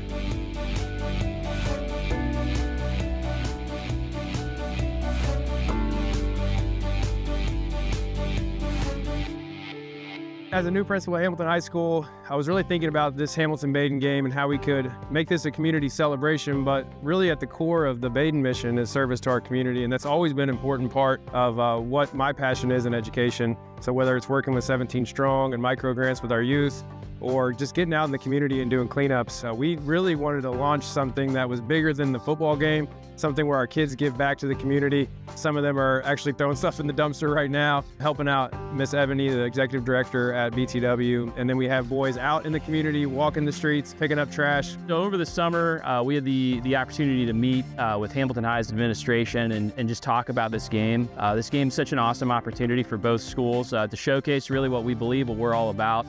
And in meeting with Ty and talking, we wanted to do something to make our community better, to bring our two football teams that obviously are competing to win football games, but more importantly, we wanted to come together to serve the community. In the midst of a rivalry week, that we're working together to make things better. I think that, when I look at, our guys and Hamilton's guys, there's so many little faces in those crowds, little kids that look up to them. I mean, they see them as celebrities at times.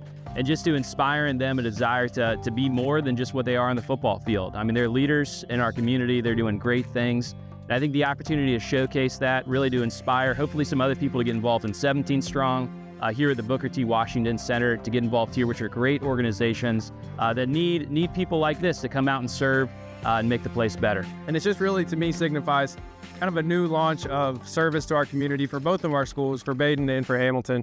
So it was great to see everybody out in their jerseys. It is Hamilton versus Baden Friday night, but right now everybody's working together to make our community a better place.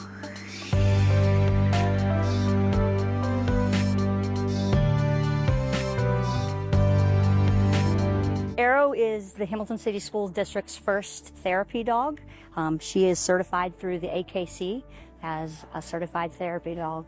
She is here for our students and our staff, and is just a part of the Hamilton community. And I'm just so impressed with her poise. She is so well trained and just does a great job already to lighten all of our moods. I couldn't be thankful enough to Leadership Hamilton, Hamilton Community Foundation, and the Paws and Stripes College for preparing such an amazing partner. We couldn't have asked for a better dog. I know Andrea just saw the benefit and all the research that was behind how therapy dogs make a solid impact with students, through attendance and grades and behavior. And she did a lot of research herself and brought it to the team and wanted to take the project on. And this is one proactive strategy that local communities are using to help build resilience, kindness, positivity. There's a lot of research out there about how a therapy dog will lower anxiety and stress, which so many of our young people and our staff are facing on a day-to-day basis. Our goal is to get a dog for each of our buildings. As you know, there's a lot of needs that go around, and Arrow is just one. We're a very large district, and so our goal is to onboard 4 to 5 dogs a year. That would allow us to eventually get there in the next few years to a dog per school. That will allow that dog to become really a part of that school culture. Through community donations, through different agencies, we've been able to raise the money completely so that not one district dollar is being used for this. She's calm, mild-mannered, just very sweet, very gentle, listens very well. A lot of love, a lot of happiness, a lot of energy behind it, which is great.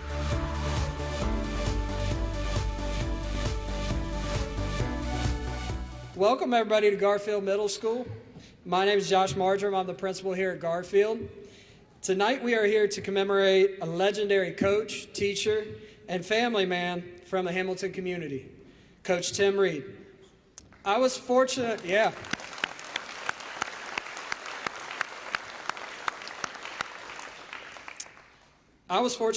to have played for Coach Reed, as I'm sure many of you in the crowd were. We often talk about how many wins coaches have or how many years they coached, but typically we don't hear many stories or talk about what really matters, which is the lessons that coaches teach their players that go beyond sports. One thing that sticks out to me that I still bring up to this day is a conversation I had with Coach Reed in high school.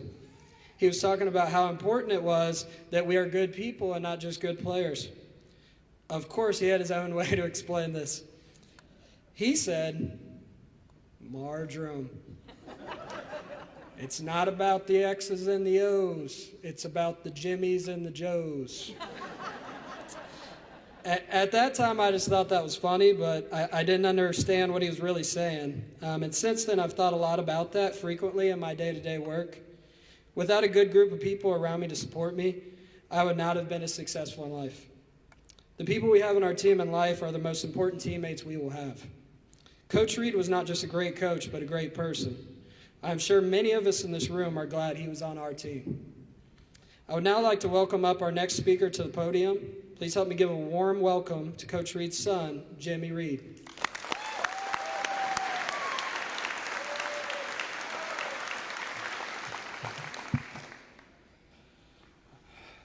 Good evening, everyone. First off, I'd like to thank everyone for coming on behalf of my family. My mother, Diane Reed, my sister, Shannon Reed, my grandma, Willa Reed, my uncle, Wes Reed. It is incredible seeing everyone come together to celebrate this special moment. As many of you already know, our dad was a very humble man, and he would have a hard time accepting all of this being done on his behalf. Dad spent 32 years teaching, and his efforts have made a lasting impact on many lives. This was very apparent with the outpouring of love from the community since his passing. He left his mark on many people's hearts, and we are all better for knowing Tim Reed. Our family would like to thank Josh Marjoram and the principal here at Garfield and the Board of Education for making all of this possible. Also, we would like to thank the community for keeping his memory alive and sharing with us the impact that he left on the hearts of everyone that came into contact with him. He is truly missed. I was going through some pictures the other day and I came across some statements made about my father I'd like to share with you. A quote from Walter Vickers. I started teaching at Garfield in 1985 along with Tim. We coached basketball together the years I was in Hamilton. Like everyone who knew Tim in any manner, I was immediately impressed by his kindness, calmness, and genuine care for all people. Tim was a treasure for all students he served at Hamilton. I know that words cannot express how good things about my father and that I know that words cannot express good things about my father and that left. Sorry, guys. Okay. I know that words cannot express good things about my father and that the life he led. We pray that future scholars and student athletes see his name on the court and become curious and inspired. I know I may be biased, but my dad was a pretty awesome guy. This floor dedication truly gives him the recognition he deserves.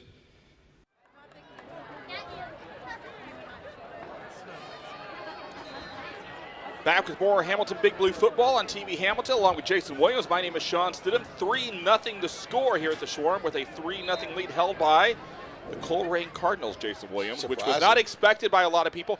By the way, hello to everybody from Colerain. We understand, seriously, there's a little bit of a spike in viewership on TV Hamilton because they're excited about what Colerain's doing.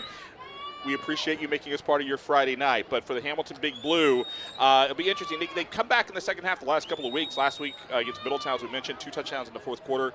So obviously the Big Blue fans are hoping to get that second half comeback. But talk about Colerain a little bit because you've been very impressed with their strategy tonight against Hamilton. Yeah, their strategy has been, Sean, to shorten the game. A lot of runs, going for it on fourth down, making plays, big plays when they needed to. So in terms of a game plan, I think Colerain has played almost a perfect half in terms of what they wanted to do in this particular game. Not that we want to drive you away from the broadcast, but if you like offensive football, this hasn't been your game so far. Colerain, 24 plays on getting 94 yards of offense. Hamilton, 20 plays for 53. If you go back to last week against Middletown, Hamilton ran about 54, 55 plays. So Colerain, again, that kind of slow offense, almost like the North Carolina Dean Smith four corners offense. They're just keeping Hamilton on the sideline and running that clock down and giving Hamilton fewer and fewer opportunities. The only scorer by Colerain, a 34-yard field goal, but they're up. They got the lead, 3-0. Yeah, and again, they've played a great game. They've been opportunistic on offense, but also been opportunistic on defense. You got to give their defense a lot of credit as well. The line of scrimmage has been won by Colerain so far, and I think the key for Hamilton in the second half is they have to get going in terms of again, as I said, they just didn't seem to have a rhythm. So whether that's coming out and running some type of tempo where they're going quick on the ball, I think they tried to do that a couple of times and actually helped. So I would expect Hamilton getting the ball in the second half to really up the tempo in this third quarter. Hamilton did defer after winning the kickoff, so they will receive the ball to begin the second half of play. Colerain on the ground, 17 carries for 60 yards. Hamilton, 12 carries for 26. Most of those Bailey. You got to think that Jaden's going to try a couple more attempts to deep to Jones and to Bryant. He tried a couple of those in the first half. They weren't able to connect, but those are his go-to guys, and you know he's going to try and make them a factor here in the second half. Yeah, I think typically what you want to do is you want to run the ball to set up the pass, but I actually think Hamilton needs to pass the ball to set up the run. So interesting to see what the halftime adjustments are for Hamilton, and if Colerain, keep doing what you're doing. It's working. Absolutely. So here we go. We get ready to begin the second half of play. As we mentioned, Hamilton's going to be receiving the ball, and we'll be moving left to right on your TV Hamilton broadcast. Again, we want to mention a big thank you to the Hamilton Community Foundation, Hamilton City Schools, and the City of Hamilton for their support of TV Hamilton broadcasts and allow us to bring our programming to you. So thank you for what you do in supporting us and allowing us to bring the stories of Hamilton to you. So here we go, 12 minutes on the clock, third quarter getting ready to begin. Colerain getting ready to kick off to the Big Blue and trying to come back from a 3-0 deficit. As we mentioned several times, Hamilton right now number 10 in the Division I Region 4 football standings. They need a win and a little bit of help to guarantee a game next week in the playoffs. And here we go with the Colerain Cardinals. Kick is away to the far side, and that's going to be fielded at the 15-yard line on the return with a hole, getting to the 35, to the 40, to the 50, into Colerain territory, out of bounds. There is some yellow laundry on the field back at about the 34-yard line. So let's see what this call is going to be exactly and where Hamilton will begin on offense to begin the third quarter of play. Yeah, unfortunately, it looks like it's going to be a holding on Hamilton, and it is, Sean. So it's going to bring that nice return back again, kind of stemming the momentum. They had a nice return, but unfortunately, the holding call kind of brings Hamilton back. But opportunity for Hamilton, again. Let's see how they do in this first drive. Again, a lot of just choppy play here and there, a good play here, a bad play here. They need a lot more consistency. They need to get first downs and continue these drives to get going. We did, and we did, unfortunately for Hamilton, see some penalties in the first half that, they got into Colerain territory, then lost 15 yards on a penalty. Yes. There were those hidden yardage penalties that really cost them. Last week against Mason, Colerain benefited from 139 yards in Mason penalties. Yeah. So again, you're keeping Colerain in the game when that stuff happens. Exactly. And now here is McLean coming around the near side. And actually it's going to be up to about the 28-yard line. And actually that is Jaden McLean, the junior, 6'3", 190-pound quarterback. Doesn't run a lot, but he has been effective at times this year doing so. He picks up 3 yards on the carry there for the Big Blue. It'll be 2nd down and 7 from the 27. And as we see, Sean, they're going a little bit more up-tempo in terms of getting on the ball and getting the play snapped. Empty backfield, 5 wide for McLean here. Now Bailey goes in motion, handoff to Bailey. Bailey has a little bit of room, but quickly stopped. Good adjustment there made by the linebacker for Colerain. I believe that was Von Reisen on the stop. But he had to, he actually stopped and then went backwards to make that tackle. And to do so on Bailey, that's not an easy accomplishment. So 3rd down and 8. Yeah, that's a very tall task for anybody, especially someone with Bailey's caliber. But again, nice job by Colerain's defense. Now setting up a very important 3rd down situation for Hamilton. 3 receivers to the left for McLean. Bailey in the backfield. Bryant on the near side. And now McLean looking to throw. He's going to go. No, he's going to keep it. Tries to turn around the corner. Now he's going to throw deep left side. Open receiver. And that is caught at the 40-yard line. Is it a good catch? It is. Great job by McLean. He runs around, creating time for his receivers to get open, and he gets a big strike into Colerain territory and moves Hamilton down to the Cardinals' 40-yard line. Man, how much did Hamilton need that play, Sean? But probably the biggest play they've had so far in the game. They really haven't had any really big explosive plays. That time, McLean comes out in the backfield, scrambles a little bit, receiver does what receivers do if they tell you. Get deep if a quarterback's coming to you. That's what he did. Nice job on that completion. Especially first drive out of the locker room. You don't want to go 3 and out, right? Exactly. And now McLean, Bailey in the backfield. McLean, we've seen him do this several times, likes to take his time. He's been able to pull Colerain off sides, and now it looks like Hamilton's going to take a timeout, and they're going to do so on 1st and 10 at the Colerain 40 with 10:05 to go in the third quarter. It's very early for a timeout, but let's make sure things are right. Yeah, you hope that doesn't come back to bite them, but again, to your point, they needed to get some things right. Obviously, they weren't set up where they needed to, so they had to call a timeout. Scores from around the area. We'll start in the GMC. Mason 34, Sycamore 0. That is a halftime score. Fairfield has a 10-0 lead over Oak Hills. Remember, Fairfield and Oak Hills are above and below. Fairfield's in the number 9 spot, Hamilton 10, Oak Hills number 11. Both Fairfield and Oak Hills control their own destiny, but they play each other, so somebody's going to lose. That will benefit Hamilton, but Hamilton needs to win. A lot of stuff, right? Mason 34-0 over Sycamore. That's a halftime score. We mentioned that. And then Lakota East has a 14-7 lead over Lakota West. That is also a halftime score. And the Baden Rams still trailing McNick at the last report, 10-0. That is close to a halftime. And again, it's 3-0 here at the Schwarm with Colerain on top of Hamilton, but Big Blue driving as a big first down, a big strike down to the Colerain 40-yard line, putting Hamilton in position in Colerain territory. McLean now with a snap, handoff to Bailey. Bailey tries to go around the far side, and he's going to get up to about the 37-yard line. Pickup of 3, 2nd and 7.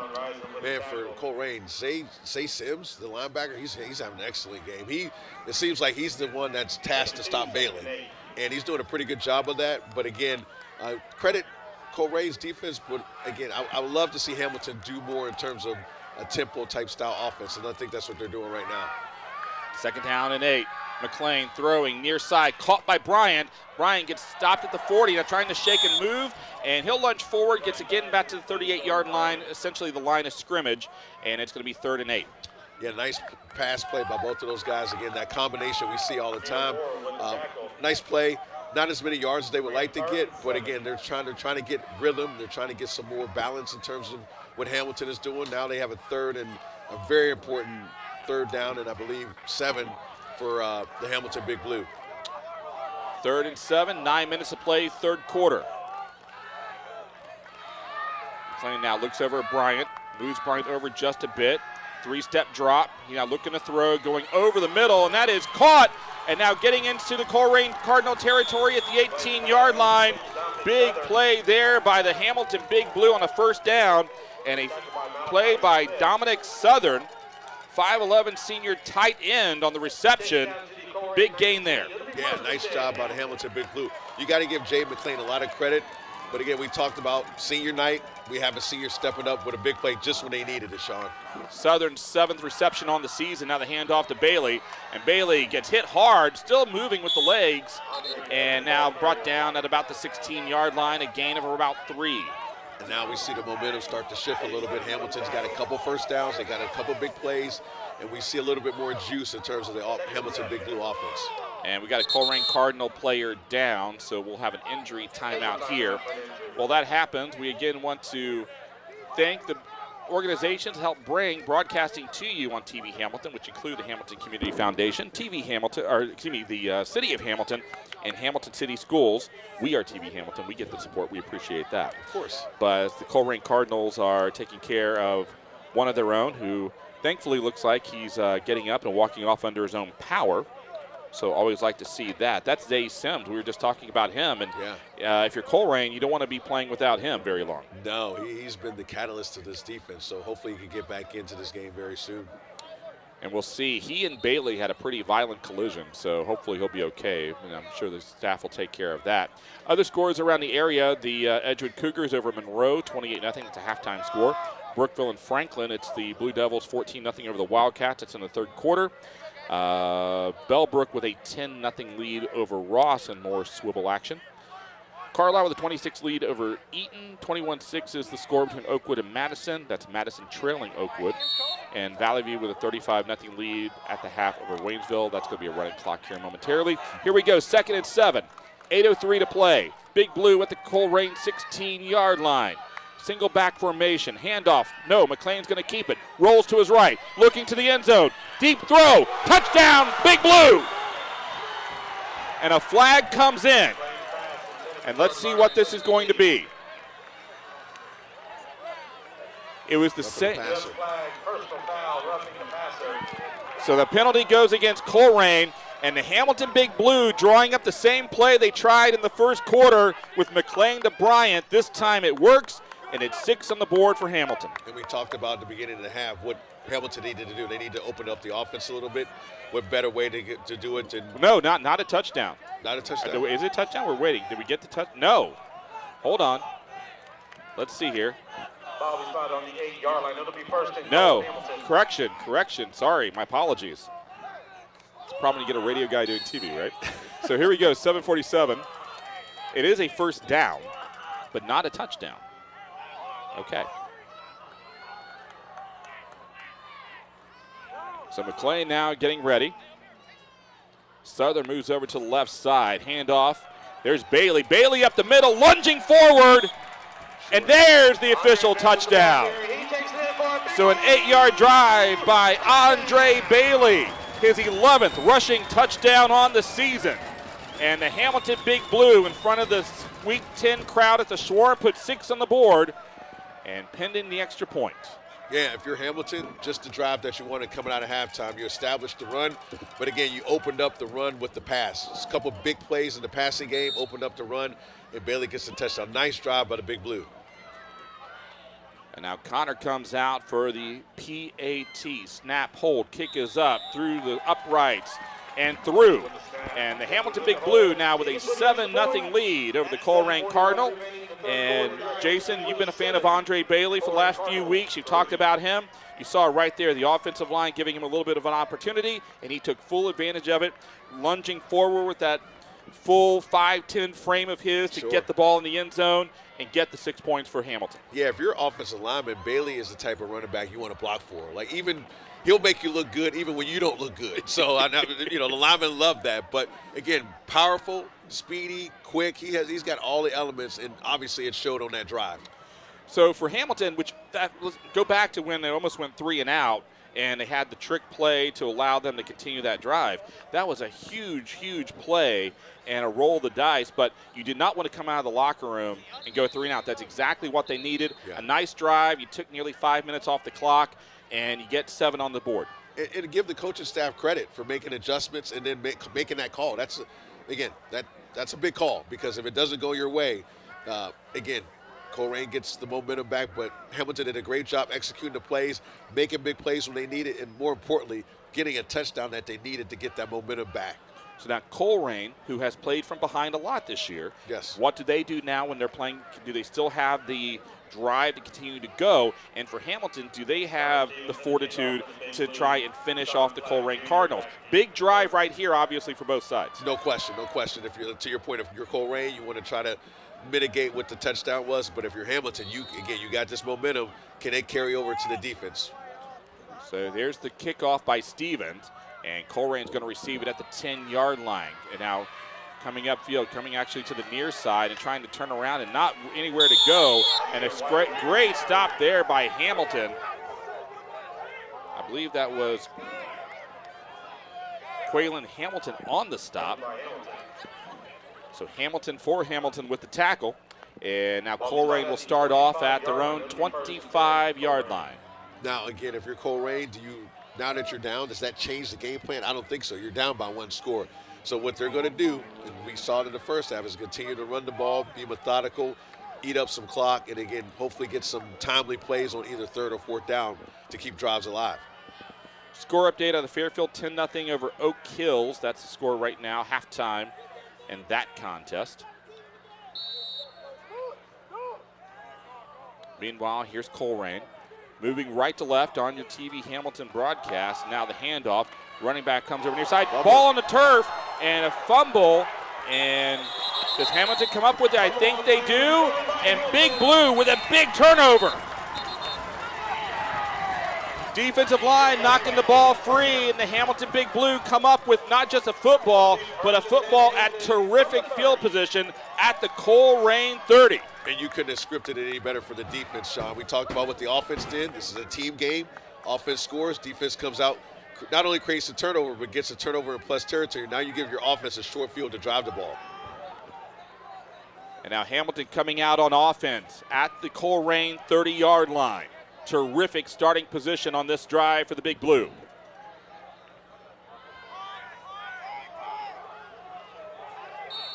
And McLean comes up, talks to the offensive line.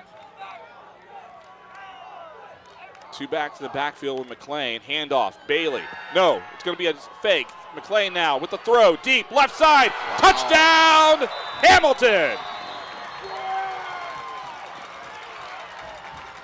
Yes, there we go.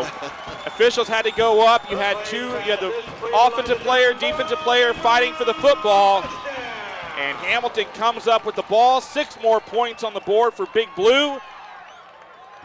And now a 13-0 lead as we await the extra point. And just that fast, Sean, momentum is swung. And Hamilton took advantage of a turnover immediately. Colerain, obviously, again, came out in the half, hoping to, continue their deal, but now Hamilton has got all the momentum, a touchdown, a turnover, and another touchdown. Elijah Jones on the touchdown reception for Hamilton. And now here comes Stevens for the extra point. Snap, hold, kick is up, kick is through. And a 14-0 lead for the Hamilton Big Blue. Elijah Jones this year has been the leading receiver for Hamilton from a touchdown perspective. That is his 9th touchdown reception on the season. And for Jaden McLean, touchdown pass number 13. Lucky number 13 as we go into Halloween. I tell you what, he throws the prettiest ball. There ain't too many people I've seen throw a football like that. And on the money, again, we talk about that drill where you drop it in the bucket. He literally gives his receivers the best opportunity to catch the ball. So you got to give him a lot of credit. Offensive line did a great job of pass blocking. But, this has been, the Jaden McLean show in the second half, and why not? Well, and the other problem now you have for Colerain, you're down by 2 scores. Offensive-wise, though, their strategy has been everything. One of taking time off the clock and not doing things. Again, a lot of time left in this game. There's still 7:18 in the third quarter. Right. So by no means is the game, certainly got to throw all the time. Right. But it is something you have to start thinking, okay, if we're going to run this style of offense, we really don't have a lot of room for error. Right. But, look what they did against Mason last week being down. They did throw for, a lot of yards. So that's something to consider, too. So they can play the short game or they can play the passing game. And they're going to have to start making some plays down the field to move the ball. Colerain receiving. Now a little trickery there as they pitch back and now getting to the 20. Flag on the play at the 25. And Colerain returns. The flag's actually around the 31-yard line. Return up to the 25-yard line. And let's see what the officials say the cause for the yellow laundry on the field is. Usually holding. I'm going out on a limb and say it's going to be holding. Normally you'll be right. 80% of the time, if you just say it's holding, you're going to be right. But I've known to be wrong. We know that. As I was earlier on the touchdown call.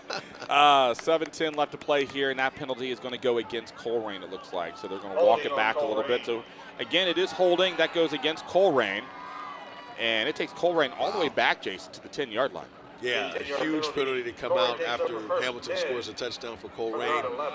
Opportunity for Hamilton, again, to get a big stop. They got to drive a long way. But, again, Colerain, I think they're going to have to change it up a little bit and rely a little bit more on the pass.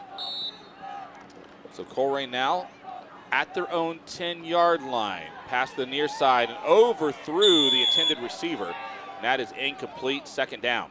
Yeah, and again, we talked about coming out, trying to establish a pass. But the good news, if you're Hamilton Big Blue, they're behind the sticks a little bit. They're down, so you kind of know what they have to do. They may run the ball a lot or a little bit, but eventually they're going to have to pass to try to catch up in this game. Jaden Bryant was the intended target there for Colerain. This is going to be second down and 10 as they work again from their own 11-yard line.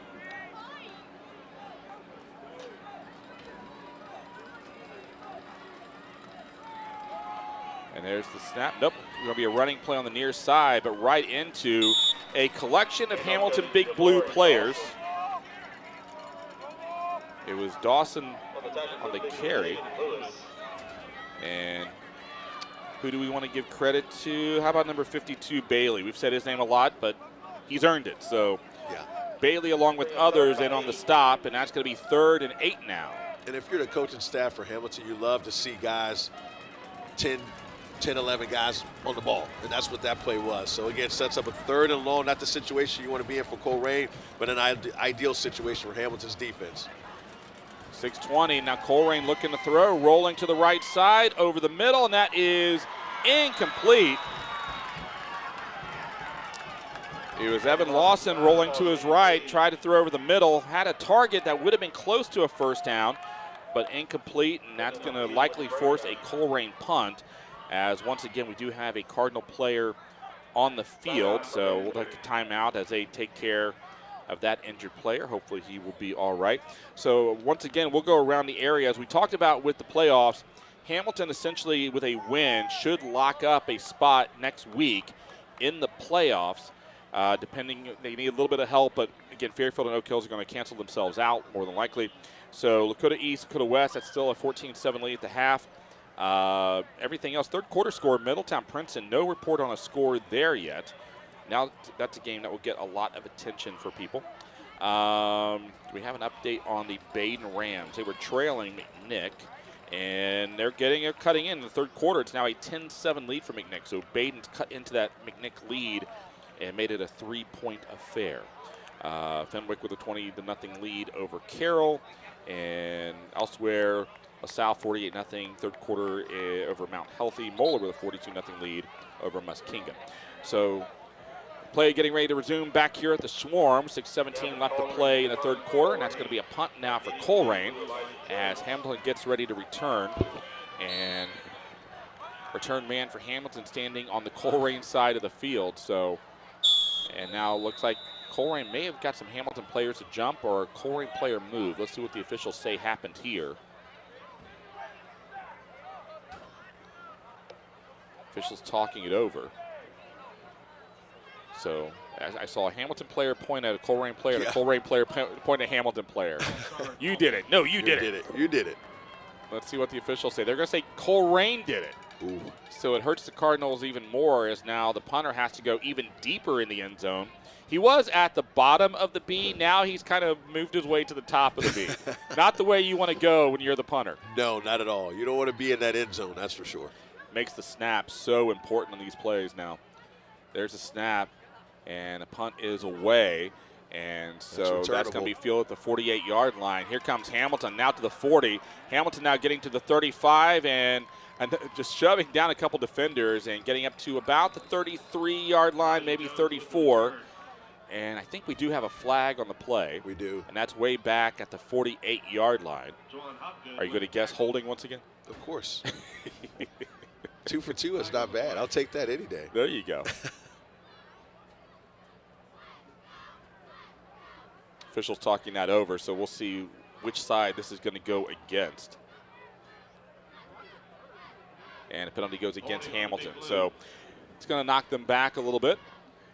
And Hamilton now 6:05 to play in the 3rd quarter, holding on to a 14-3 lead. You know, Sean, we talked about the opening drive and how important that was. Well, this one for both teams is another important drive. If Hamilton can put more points on the board and kind of separate themselves, it becomes a change in terms of what Colerain does. And if Colerain stops them, it keeps them at least within range of Hamilton. Right. So here we go, 6:05 to play, 3rd quarter. As Hamilton gets ready to go on offense, McLean talking it over. Working gun, Bailey standing to his right. There's a snap, McLean now, a little shovel pass inside and lunging forward and getting up to about the 47-yard line. And that was Dominic Southern on the carry. Gain of 5, 2nd and 5. Nice little shovel pass. That's Southern's 2nd reception on the night.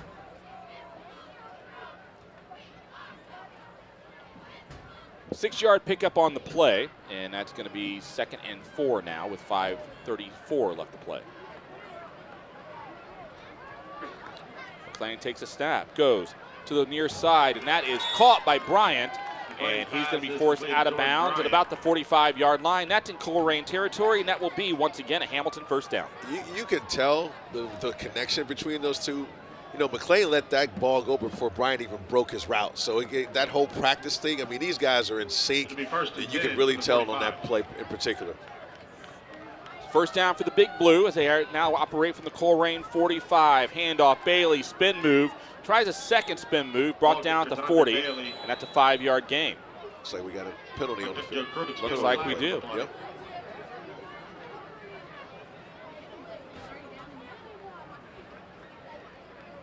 Oh, face mask. Face mask. So that goes against Colerain, giving Hamilton some free yardage. By the way, for what it's worth, at halftime, they did have the giveaway. The Hamilton Athletic Department have boosters, I believe it was, that gave away the golf cart. Now, again, I want to mention that. I mentioned this 2 weeks ago against Fairfield. Stellar choice for a gift, and I mean that in all sincerity. Oh, no question. I would not buy a ticket because, again, it looks weird if a broadcaster wins. Everybody's going, yeah, right. I had to think about that for a minute. I was like, that's an excellent gift, so kudos on that. Hopefully it worked out for everybody. Here's McLean, deep throw, right side to Bryant, touchdown! No question on that. 36 yards, McLean to Bryant, and Hamilton on top now by a score of 20-3. Again, we talked about it earlier. They have this connection about them. You know, it just is there. It's like they know what each other's going to do. They read each other. Again, a perfect throw, a perfect route. What more can you ask for those two? Touchdown pass number 14 on the season for McLean. Touchdown reception number 7 for Bryant. And now out comes Connor for the extra point.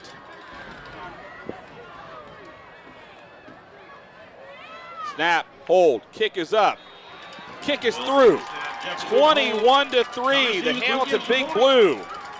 We talked about how they came back in the second half a week ago, and they're doing it now. And they got past that number 14, Wildman Walker, and they now have 21 on the board. Yeah, and you know, we talk about as the coaches all the time, you build momentum. They were down last week, they came back, they were down this game, and now they've come back. So they've got this thing working over the last several weeks where they truly believe that they're going to win no matter what the situation it is. And that's a testament to the coaching staff and the way they've coached these kids. But again, when you have guys that make plays like McLean and Bryant, it makes coaching a lot easier, that's for sure. Fourth time this year, Hamilton's got to the 21-point mark or higher. Actually, sorry, yeah, the fourth time this year. And the one thing we've seen that we did not see in the first half, Sean, is just the explosive plays. We didn't see that. Right. A lot of it had to do with the way Colerain controlled the clock, but now Hamilton, again, those explosive plays, their momentum changes big time. And again, those guys have been able to connect, and now they 21 unanswered. Well, and we did see them knocking on the door, right? We saw McLean trying to go deep to Bryant. We saw those plays. They just missed by a few inches here or there. Yep.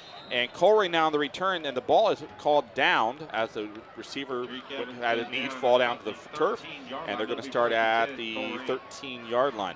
But we saw that first half, Jason, they were knocking on the door. The attempt to Bryant, the attempt to Jones, and you could see they're almost there. Whatever they talked about at halftime, they worked out, they adjusted, and now in the second half, offense is running really, really well, as is the defense. Yeah, right? and again, we talked about it at halftime. The pass needed to set up the run, and I think that's what they've been doing. They understood that they had mismatches on the outside, and what does a good team do? They take advantage of those mismatches. So here we go, Colerain now working at their own 13-yard line, trailing 21-3. And a handoff up the middle, picking up a couple yards, not much more than that. Few different Hamilton Big Blue players in there on the tackle. We'll mention Tommy Southard, 6'1 senior, who's in there on the stop. Score updates, it's now even bigger in Mason, 41-0 in the third quarter there. Lakota West and East are now tied at 14. And Middletown's taken a 7-0 lead over the Princeton Vikings. That's an interesting score. It is. Yeah. 21-3 our score here with Big Blue on top of Colerain. 4:22 left to play in the third quarter.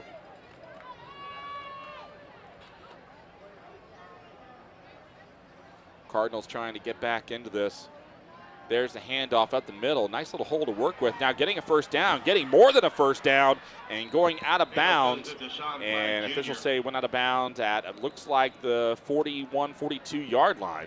And so that's going to be a pickup of about 26 yards for Colerain. Yeah, if ever there was a time to get a big play or a big run, that was it. Got him out of their, out of their minus territory. And now Colerain has some room to operate. Now let's see if they open it up with the pass. Clock continuing to run here in the third quarter. 3:52 left to play in the third quarter. Again, a Hamilton victory tonight will likely punch Hamilton's ticket into the playoffs. And we'll know later tonight, thanks to our friends at joeidle.com, where they should be going. Of course, the official schedule will come out this week. Here's Colerain on the keeper, but the tackle made, and a big loss on the play. And how about the defense there for the Hamilton Big Blue? Jason, you were a defensive player. You love things like that. Love it. The discipline for Hamilton's defensive backs. Quarterback fakes the dive, keeps the ball, but Hamilton's defensive backs were there. Not only make a play, but a loss of 6 or 7 yards. So nice job by the defensive backs for Hamilton. And again, we talked about Hamilton defensively. Are they going to be able to do what they need to do? Are they going to be able to, finish the job, Sure. right? And they're not letting up at all. And it makes it easier when you're winning 21-3. Right. Totally. A loss of 6 on the play. Colerain now backed up to their own 36-yard line. And now going to hand off a little flea flicker action, and that is going to be caught at the 42-yard line. Colerain with another big play and still moving forward. And now a late flag comes in near the 27-yard line. Colerain getting deep into Hamilton territory, and let's see what this flag is. Yeah, Colerain pulling out the bag of tricks. You got a halfback pass. Again, trying to stemmy the tide, but nice play call again by Colerain's coaches. Guy was wide open, made the play, and now I think there's another penalty on him, and maybe a face mask. Well, there weren't many other Colerain Cardinals in that. There was one Colerain offensive player and a handful of Hamilton, and that's going to go against Hamilton. So Colerain's going to get additional yardage on this play. And that's going to move Colerain, Jason, into the Hamilton red zone. So don't sleep on the Colerain Cardinals just yet. No, they still got some fight left in them. But again, excellent play call, excellent execution on that play. And again, with the penalty in terms of the personal foul, tackle on another 15. And, Colerain's in business. 2:39 left to play in the third quarter. Still plenty of time in this contest. And now Colerain getting stopped, and they're going to lose about 4 yards, 5 yards. Looks like it. Let's see. That was Von Ruzen on this carry. And nowhere really to go. We'll see if they give him momentum or if it's going to be a loss. But by the way, flag on the play. Been a lot of laundry on the field this half. That's all the way out. That looks like it's in the secondary, though, so let's see what they call here. Officials talking it over. I will say the Hamilton player has his hands up like, what, me? And it's going to be against Hamilton. Big Blue, unsportsmanlike on Colerain, those will be offsetting. Oh, offsetting penalties. So a break for Hamilton, both sides actually. Yeah. But offsetting penalties.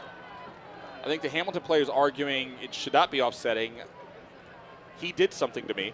Exactly. Yeah. Said something, did whatever the case may be. And that's usually the case. It's usually, I'm sure there was words said, and the flag was thrown on both guys.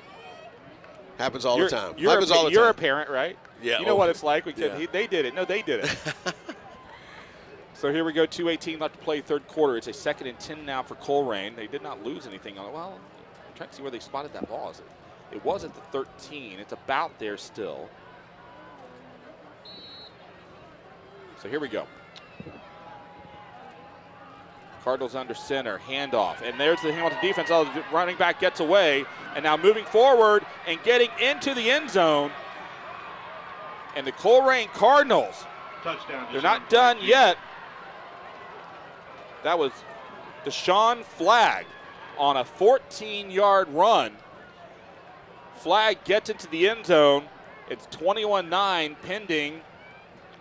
Extra point, 2-point conversion. Jason, what would you do if you're Coach Jordan? I don't necessarily like to chase points, so I would definitely kick the extra point. You still got 2 minutes and you got a whole quarter left. But give Colerain credit. Nice job. Hamilton defender missed the tackle, allowing the running back to get outside. And, again, there's still some fight left in the Colerain Cardinals. They're not giving up yet. 2:05 left to play as Colerain looks like it will go for what appears to be the point after touchdown.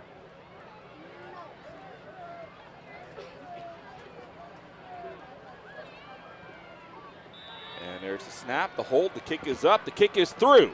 And so 2:05 left to play, now a 21-10 lead for the Hamilton Big Blue. Jason, let's go back on that last drive. The penalty by Hamilton that gave Colerain an extra 15 yards after they already got down to around the 30 or so. That really gave Colerain a little bit of extra life and was a big factor, I think, in them getting that touchdown. No question. They were able to take advantage of not only the trick play, but also the penalty yards. And, you know, again, they're not giving up. You would think a 1-8 team getting 21 points scored on them in one quarter would, you know, maybe lay down. But these kids are fighting, so you got to give them a lot of credit. And if you're Hamilton, you know, this is Colerain's last game. So you got to expect all kinds of tricks, crazy plays and things like that. So I'm sure that's what the coaching staff is talking about to the defense. Score updates, fourth quarter. It's now 47-0 lead from Mason over Sycamore. Lakota East has now got ahead of Lakota West 21-14. And that's the updated scores we have for you right now. Again, if you're just tuning in, logging on, how you doing? My tag team partner is Jason Williams. That's his name. My name is Sean Stidham. As we are happy to be on the TV Hamilton broadcast once again for Hamilton Big Blue football. Great opportunity on a beautiful fall Friday night. And now here's a short kickoff, field at the 28-yard line. And Hamilton's going to take it right there. See, I don't necessarily agree with that. I think you try to kick it deep. Maybe you get a muff like you did the other time, but now you're giving Hamilton the ball in really good field position. So not necessarily agree with that, but again, obviously the coaches do it for a reason. They may see something on tape, but I always think you want to kick it deep and at least give your guys an opportunity to maybe get some type of fumble or a play like that on special teams. And an offense, talking about Hamilton, that's been working very well here in the third quarter. Correct. If you're wondering what's happened with Hamilton, they got some touchdowns, folks. Elijah Jones, Bryant, it's been Bailey. 21 points here in the third quarter. And now McLean looking things over, has Bailey to his right. And there's a snap, handoff to Bailey. Bailey goes up the middle, spin move. There's another flag. There's a fumble. And the ball around the 35-yard line. And Colerain came up with the ball, but let's see what the call is going to be here. There's a flag on the play. So officials talking things over. They've not indicated anything either way. Face mask against Colerain. Defense. So the penalty against the defense, and Hamilton gets some free yardage. Yeah, again, Hamilton with the penalty yards. Colerain had an opportunity for a big stop, even a fumble, but obviously the penalty negates that. So, again, Hamilton being fortunate to get that penalty called, and then Colerain unfortunate on their end not being able to capitalize on a potential fumble. Colerain had 5 penalties in the first half, and, again, penalties costing them here. It gives Hamilton a fresh set of downs, working at the Colerain 39-yard line. Now here's McLean. Snap to the quarterback. Handoff Bailey. Bailey going right up to the heart of the Cardinals defense. And he'll get stopped at about the 41, 42-yard line. Short gain on the play. And it'll be second down. And the one thing I'm noticing about Colerain, Sean, is they're leaving their corners on an island. I mean, do you really want to do that at this point in the game when, you know, Bryant and McLean are doing their thing? So something to watch out. Maybe they want to go to some type of zone and make them, you know, make them work for it, but the explosive plays are there because Colerain is definitely playing man-to-man defense on the receivers. And now here's Hamilton once again. McLean, this time he's going to look to throw. He's going to go deep. He's looking for Bryant, double team, and Bryant incomplete. Bryant was double teamed. Credit to the Colerain secondary as they put 2 defensive players on Bryant. And that's going to be incomplete, and a third down now for Big Blue. Great point, Sean. At this point in time, I think you have to double Bryant, at least give him less opportunities to catch the ball. Nice job by Colerain's defense, double teaming him. And again, still had an opportunity to make the catch, but a lot more difficult than previous opportunities. Big play here for Hamilton, 3rd and 8 at their own 41-yard line. 51 seconds left to play here in the third quarter. Hamilton nursing an 11-point lead. Bryant now going in motion for the far side. McLean's going to look to throw again. He throws over the middle. Bailey Great on a call. short toss. Bailey to 45, 50. There goes Bailey. Bailey to the 30. Bailey to the 20. Bailey brought down inside the red zone.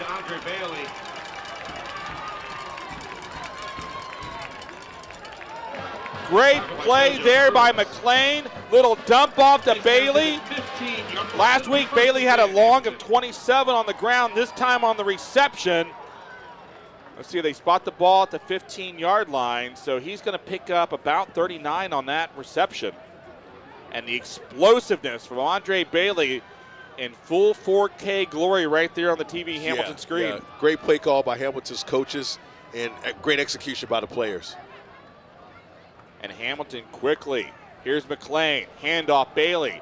Bumps, bounce around the right side, and now going inside the 10-yard line for a gain of 5, and that should bring the third quarter to a close. Yeah, you try to get him in the backfield, and he bounces off. So just a tough person to bring down. So excellent job by Bailey on that drive, getting Hamilton to where they're at right now. Fourth quarter getting ready to begin next. We'll keep it here, but let's go back. We talked about, we were criticizing Hamilton a little bit for the penalty. They gave Colerain some life.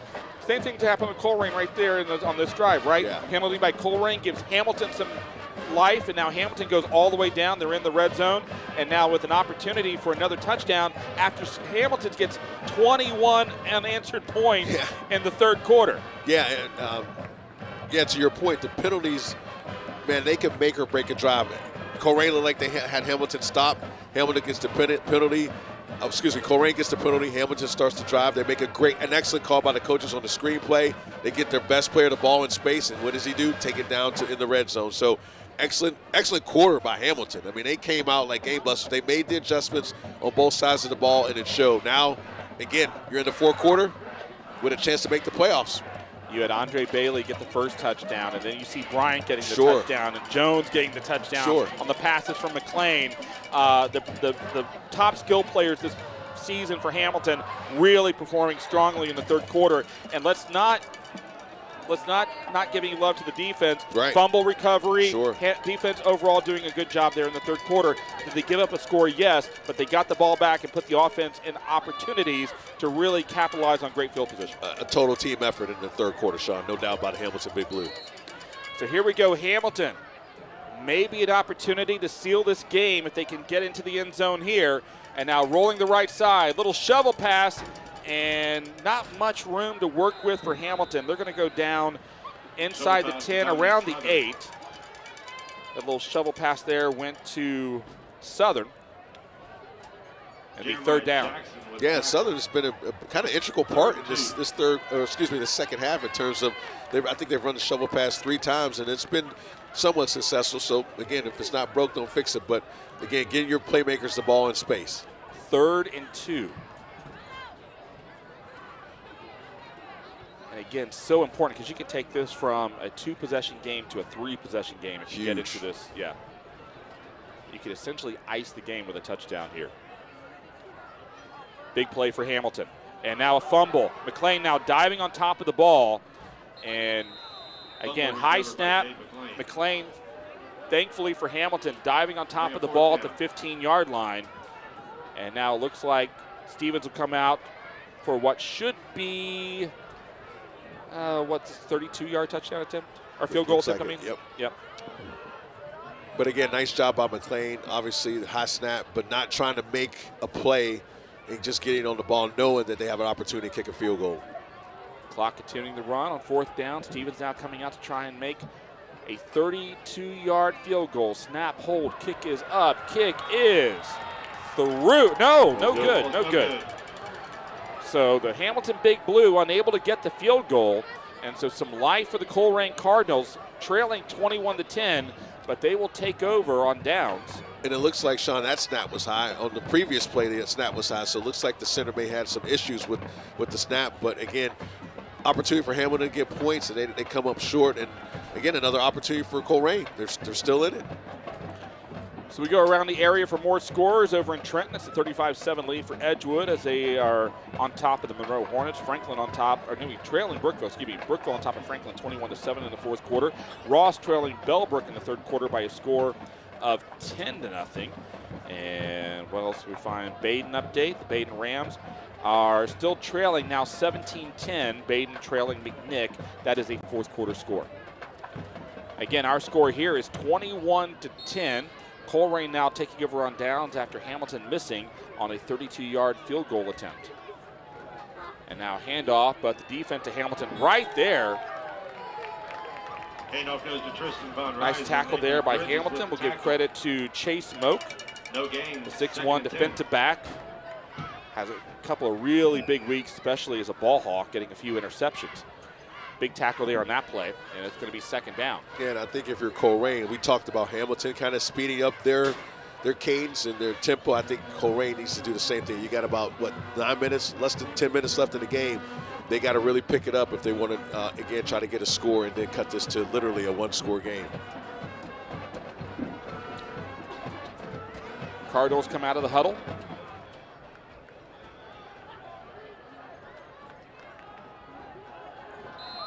One in motion. No, we have a whistle. Looks like we're going to get a timeout. No, a flag comes in. Timeout. Well, so take the flag off the field, I assume, as the Colerain Cardinals will take a timeout to talk things over. And as Colerain Cardinals take a timeout, Jason Williams, so far with Hamilton, as we talked about, if they get the win tonight, that should be able to punch their ticket to a playoff opportunity next week. And it's been, again, if Hamilton's able to hold on to win this game, it's been quite the 3-week turnaround for the Big Blue. They were playing what was going to be a tough game against Fairfield, and it was, but they won. And then go on the road against Middletown, although they've kind of handled the Middletown Middies the last several years.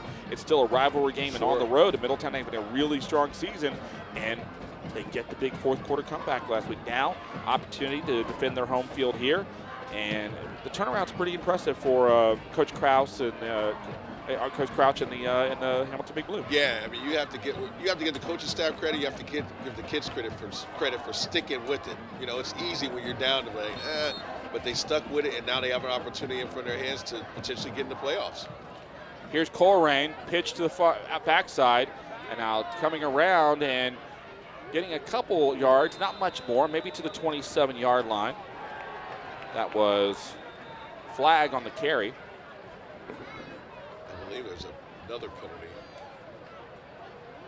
Sean Flag Jr. with the carry. Flag is, let's see what the penalty here is. Officials are getting their money's worth tonight, right? They're busy tonight.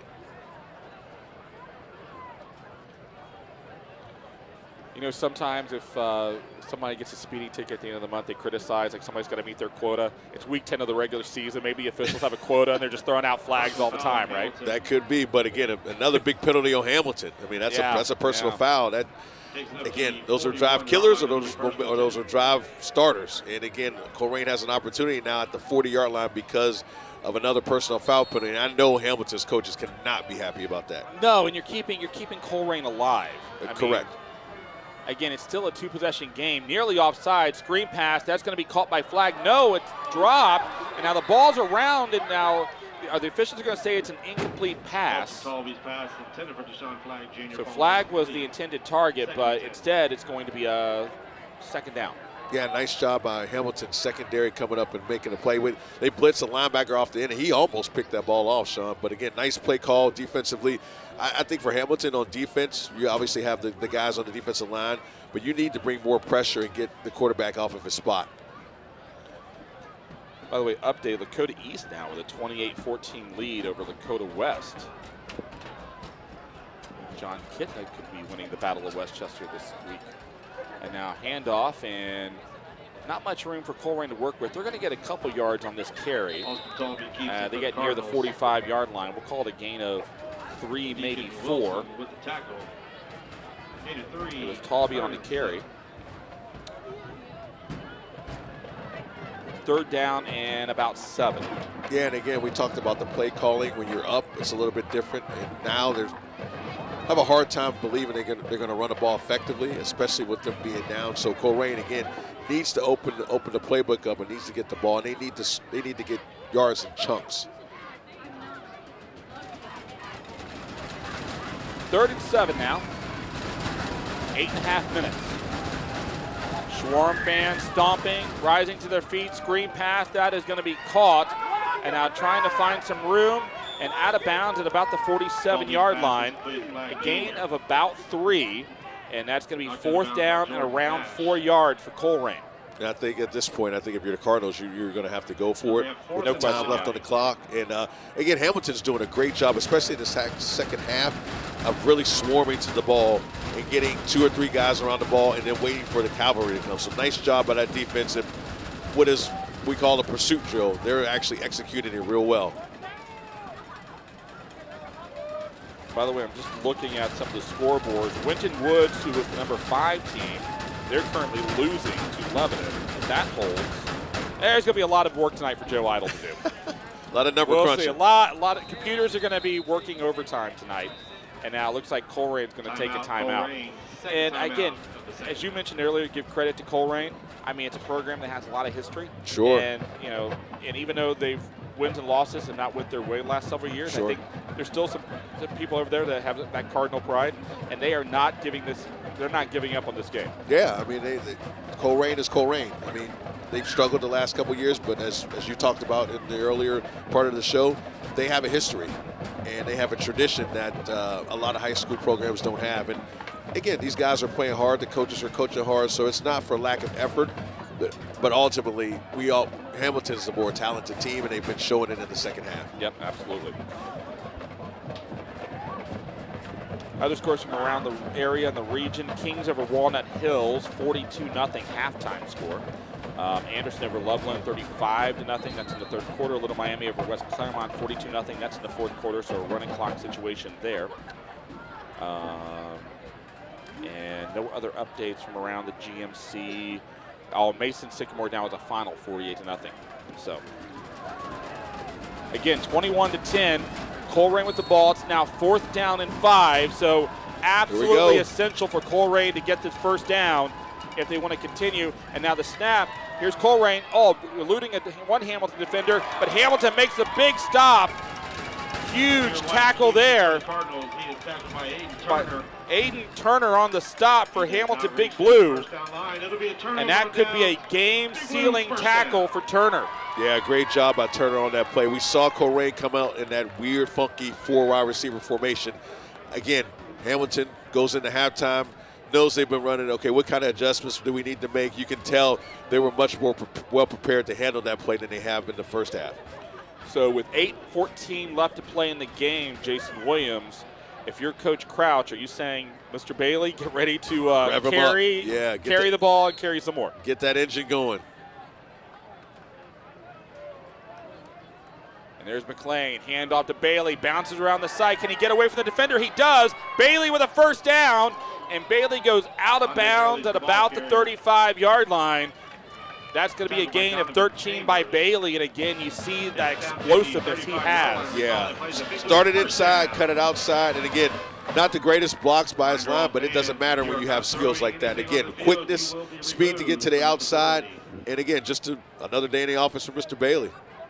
Under 8 minutes of play now. First down for Hamilton, working at the Colerain 35-yard line.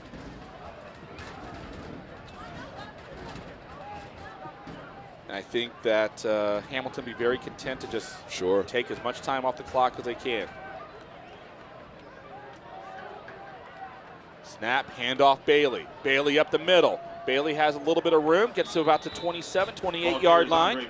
A gain of about 8 on the play for the man who wears number 1 on his jersey, Andre Bailey. And we talked in the first half of Sean between both offensive lines, meaning Colerain and Hamilton, that just constant pounding. Now you're starting to see the effects of that in the fourth quarter. Colerain's hands are on the hips. They may be a little bit tired. Hamilton has all the energy, all the juice, and you can tell by the offensive line the way they're coming off their blocks. Well, you would expect the offense to have that spark after 21 points in the third quarter. But also remember, the offense set back in the first half a lot because Colerain was on the field so much. So, exactly. Second down and 2 now for the Big Blue.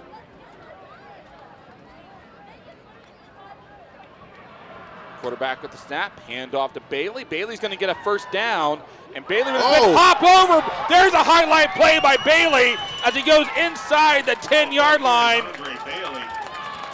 Coaches have said all year Bailey may be the most exciting player in the GMC. And right there's a clip for his huddle highlight reel because that was a spectacular play by Bailey. Yeah, it was stoned, and you thought he was down. Next thing you know, not only is he keep running, he jumps over the guy and gains 10 to 12 more yards. So again, another great run by Bailey. This is what we talked about, getting him going. And now Hamilton has an opportunity to score another touchdown or maybe get some more points there at the 10-yard line. Somebody pressing the B button on the controller, then hitting it again. That was a great highlight play by Bailey. A lot of buttons moving on that play. First and goal now from the 10 for the Hamilton Big Blue.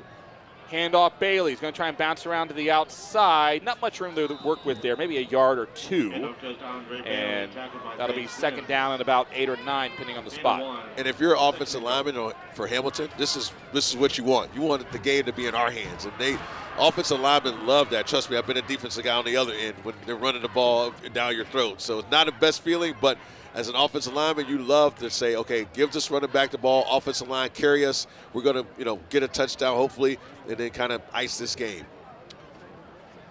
5:34 left to play in the contest. Hamilton now inside the red zone, obviously, of Colerain, looking at a 2nd and goal from the 9. And now we've got whistles. Officials are coming in here. Let's see what the call is going to be on this. I think they do have that end-of-season quota they're trying to work on as far as flags and conversations. They're definitely trying to hit it. I'm not sure what this is. Yeah, I don't know, maybe issue with the equipment. scoreboard or equipment. Yeah, it looks like it's something like that. And Bailey's going to come out. So for whatever reason, Bailey comes out of the game, and that's going to be Deacon Wilson coming into the ball game for him. Wilson, a 5'10 junior. Wilson's had 1 carry on the season. Let's see if he's going to get the ball here. 2nd and goal from the 9. And now this is going to be McLean rolling around to the left side. Maybe a keeper for McLean. Brought down inside the 5, around the 3. We'll call it a gain of 6, 3rd and goal. So you got Bailey, you got Bryant, you got McLean. So, Bailey goes out, McLean gets the ball. Again, it's just a nice set of skill players for Hamilton, and they've all stepped up in the second half. I think the situation is this, Jason. It's 3rd down. It's senior night. Bailey's a senior. Sure. I think they said, well, Mr. Wilson, you got next year to play. Right. You just go out there. Yeah. We'll come back in. We'll bring Bailey back in. It's senior night, right? You have plenty of opportunities next year. Yeah, this is his show this year. Yes. McLean's a junior. Let's see if Mr. Bailey can get a touchdown here on senior night. Snap, hold to Bailey. Bailey now trying to drive inside, but wrapped up and brought down. And he's going to be shy of a touchdown. Tackle made by Zay Sims. Good to see him back in the game for Colerain. And now it's going to be 4th and goal for the Big Blue. And let's see what Hamilton does right here. I'm assuming they're going to let the clock run down and maybe call a timeout. They may. I mean, it's 4 minutes on the game clock, 20 seconds on the play clock. Yep. I think that's exactly what Coach Crouch is going to do. I think he's indicated that to the officials. Now he's just waiting out the time. Harvey Crouch is arms crossed, having a nice casual conversation with the official. What are you doing after the season? Got plans for Halloween? What are you dressing up as? Yeah. I don't know if Harvey Crouch dresses up for Halloween, but it'd be an interesting conversation, right? So timeout's going to be called there by Hamilton with 3:38 left to play as we continue to look ahead to a possible Hamilton game next week, week 11. Let's go around the area and the GMC especially and get you some scores of what's happening in the other games. It's still a 1-point game in Princeton. Middletown 7, Princeton 6. Lakota East with a 28-14 lead over West Still. Fairfield now leads Oak Hills 17-0. So Oak Hills is likely to lose. Fairfield likely to win. Mason has won their game handily. We mentioned that earlier over Sycamore, 48-6. So Winton Woods was trailing Lebanon. And we saw Moeller was winning earlier. Elder was winning earlier. Again, JoeIdle.com should have all the results later tonight, and or whenever you're listening. Maybe you're watching this on Saturday or Sunday, just go on Joe Idle. May or no. Journal News might have it too, or our friends at The Report, our Southwestern Ohio Sports Daily with Rick Casano. Somebody will have the results. You'll be able to find them out. Here we go, 3rd and goal. Offense staying on the field. 4th and goal, staying on the field. And now Jaden rolls out to his right, looking. He's going to keep it. He's going to go in. Stopped short of the touchdown. 3.5 minutes left to play. Hamilton goes for the touchdown and doesn't get it. Donovan Chambers on the tackle. Still a lot of work for Colerain to do, but Cardinals are still alive. Yeah, they're still alive. Again, playing hard. Opportunity for Hamilton, maybe to, again, obviously with the time left, they're in a good spot, but to seal the deal. But again, give credit to Colerain. They bend, but they didn't break, and now they still have an opportunity to. Now they got a long way to go, but they still have an opportunity to get some points on the board, and they got to move fast. They do. I mean, time is not on their side. It is not. But 3.5 minutes to play, 21-10 again the score. But if you're Hamilton, you're happy because they got the ball at the 2-yard line. Screen pass deflected. Incomplete. Nearly a defensive touchdown for Hamilton. You can see the defenders. They knew they had that opportunity.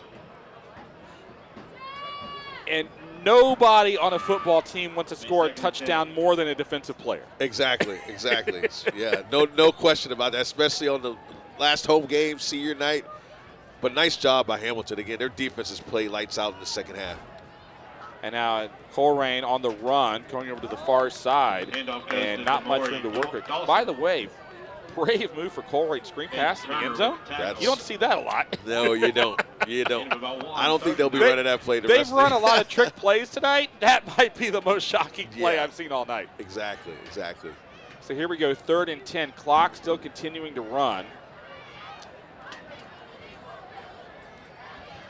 As the odds continue to be in Hamilton's favor. 3rd and 10 now, as Colerain working at the 2. You know that Hamilton defense wants a touchdown. Oh, no doubt. Or Handoff. Or and they're rushing back. Are they going to get a safety? Or a safety. They may bring him down to the end zone, and that is a safety by the Hamilton defense. Handoff went to Damari Dalton. He is tackled in the end zone for a safety.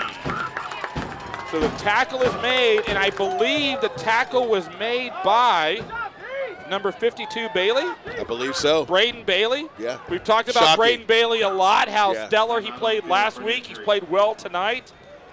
And it looks like, I mean, there was a collection of players that was involved in that play. Sure. I think, again, we'll call it a team, but Bailey, I think, was the lead guy on that play, as he's been a lot this season. And again, we talked about the offensive stars, and now we're talking about the defensive stars. Again, when Hamilton needed their guys to step up, especially in the second half, they've got it from the offensive side, and now they get it from the defensive side.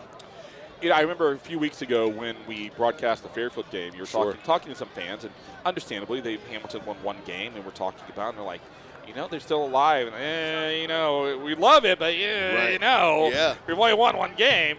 And now here you are, what should be a 3-game winning streak, and you go into the playoffs now with some momentum.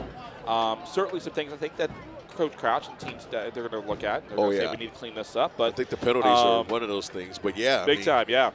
You know, for a team to start out like they did, Sean, and end up with this opportunity that's potentially in front of them, again, it's a testament to those players. Because I'm sure, you know, a lot of people are saying, well, okay, no, they're not going to do this, they're not going to do that.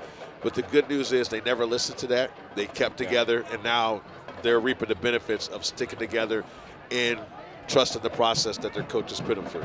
So I don't have the Joe Idle formula. I'm going to guess it's likely going to be Hamilton against either a Mason or one of the Lakotas. Could be Winton Woods, although Winton Woods, if they lose that game to 11, I don't know how that's going to affect them. The best Hamilton could do is be at 9, I believe. And then, so, again, all the computer stuff has to be worked out later, but Hamilton should be playing next week. Now, if they, again, I live in Mason, so I've seen Mason play a couple of times. That would be an interesting game, to say the least. So Colerain gets ready to kick off to Hamilton following the safety.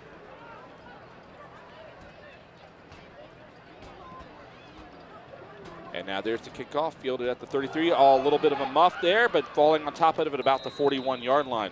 If you go back and look how Hamilton did, though, against West, not great. They lost 38-6, but against Lakota East, they lost 31-27, one-score game. Mason, they lost 28-21, one-score game. Right.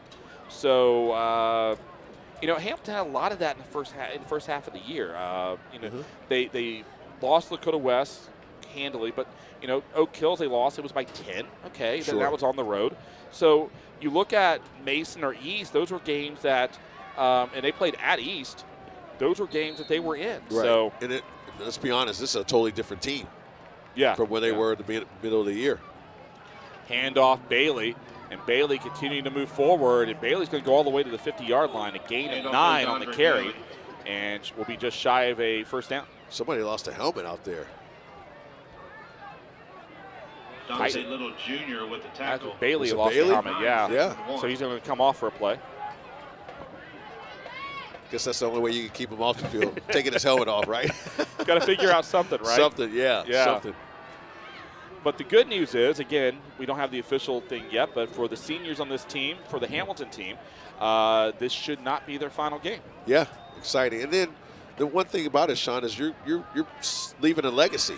Like, they've really rebounded, and now they have an opportunity in front of them. Oh, now it's a fumble, and did Hamilton fall on top of it? Let's see what the situation is here. Looks like they did. Deacon Wilson. So handoff was to Wilson, and now Bailey's going to come back into the ball game. And that should be a loss of a couple of yards there. It'll be 3rd and about 3. Meanwhile, clock continues to run. We're down to 1:40 left to play. Want to take one more moment to, again, thank City Hamilton, Hamilton City Schools, and the Hamilton Community Foundation for their support of TV Hamilton and allowing us to bring our programming to you, including Hamilton Big Blue football. Also want to thank Brylan Asher, who's controlling our microphone, Harry, down on the field. Adam Williams next to us here with the scoreboard. And now there's a handoff, not much room to work with. And that'll be 4th down. Steve Caldwell, the maestro of TV Hamilton, on the camera, doing the great work as always. Timeout taken by Colerain. Kind of fun to work with you again, Mr. Williams. It's been a pleasure. It's been nice. Nice job. Good having you back in the booth. Bringing the band back together. Bringing the band back together. Timeout here on the field. So, again, let's go one more time as we look around the area. Again, don't forget the website that everybody follows if you're trying to find out who's going to the playoffs and win, joeidle.com tonight. Should have those results as they come in. And it will be interesting to see how this all plays out because there's some interesting scores happening around the area tonight. So I was going to go on joeidle.com, but I think we're getting some. Everybody's on joeidle.com. I just bogging down. Lakota West has cut into the East lead now, 28-21. Lakota East still on top there. Middletown now the 14-6 lead over Princeton, and Fairfield with a 17-0 lead over Oak Hill. So that's the situation there. And I don't think that Joe Idle, no updates yet. There's the punt by Hamilton, and Colerain will let that roll down, and Hamilton's going to down it at about the 13-yard line, and there are 60 seconds left in Week 10 of the 2025 football season for the Hamilton Big Blue and Colerain. Well, Hamilton will continue, well, Week 11, not Week 10. There's only 60 seconds left in Week 10. But for the Colerain Cardinals, you feel certainly for those young men, the seniors on that ball club, because as you mentioned before, unless you're going to college, by all intents and purposes, this is for and the number of players that get to go to college is small. Yes. So for many of these, this is their final organized football game. And when you've been playing since, Little League, Pop Warner, all that stuff, it's hard, right? Yeah, it's very hard to. Again, I remember my last game, even in the playoffs. I remember my last game, and I was thinking to myself, well, this is it. In high school or college? Yeah, both. Yeah, I mean, you think about it, this is it. Like, you don't get to play anymore, and it's a tough deal to handle. And now another screen pass by Colerain, past the far side, and getting up to about the 18-yard line. And for viewers that don't know your history, you played at West Virginia. Yes. And you were. What high school did you go to? I'm from Youngstown, Ursuline, so I went to Youngstown, Ursuline.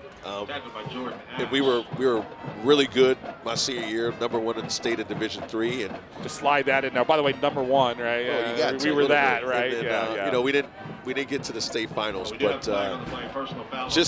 I'll never forget that moment when I realized it was over, and I was just, you get emotional because you put all that time and effort into it.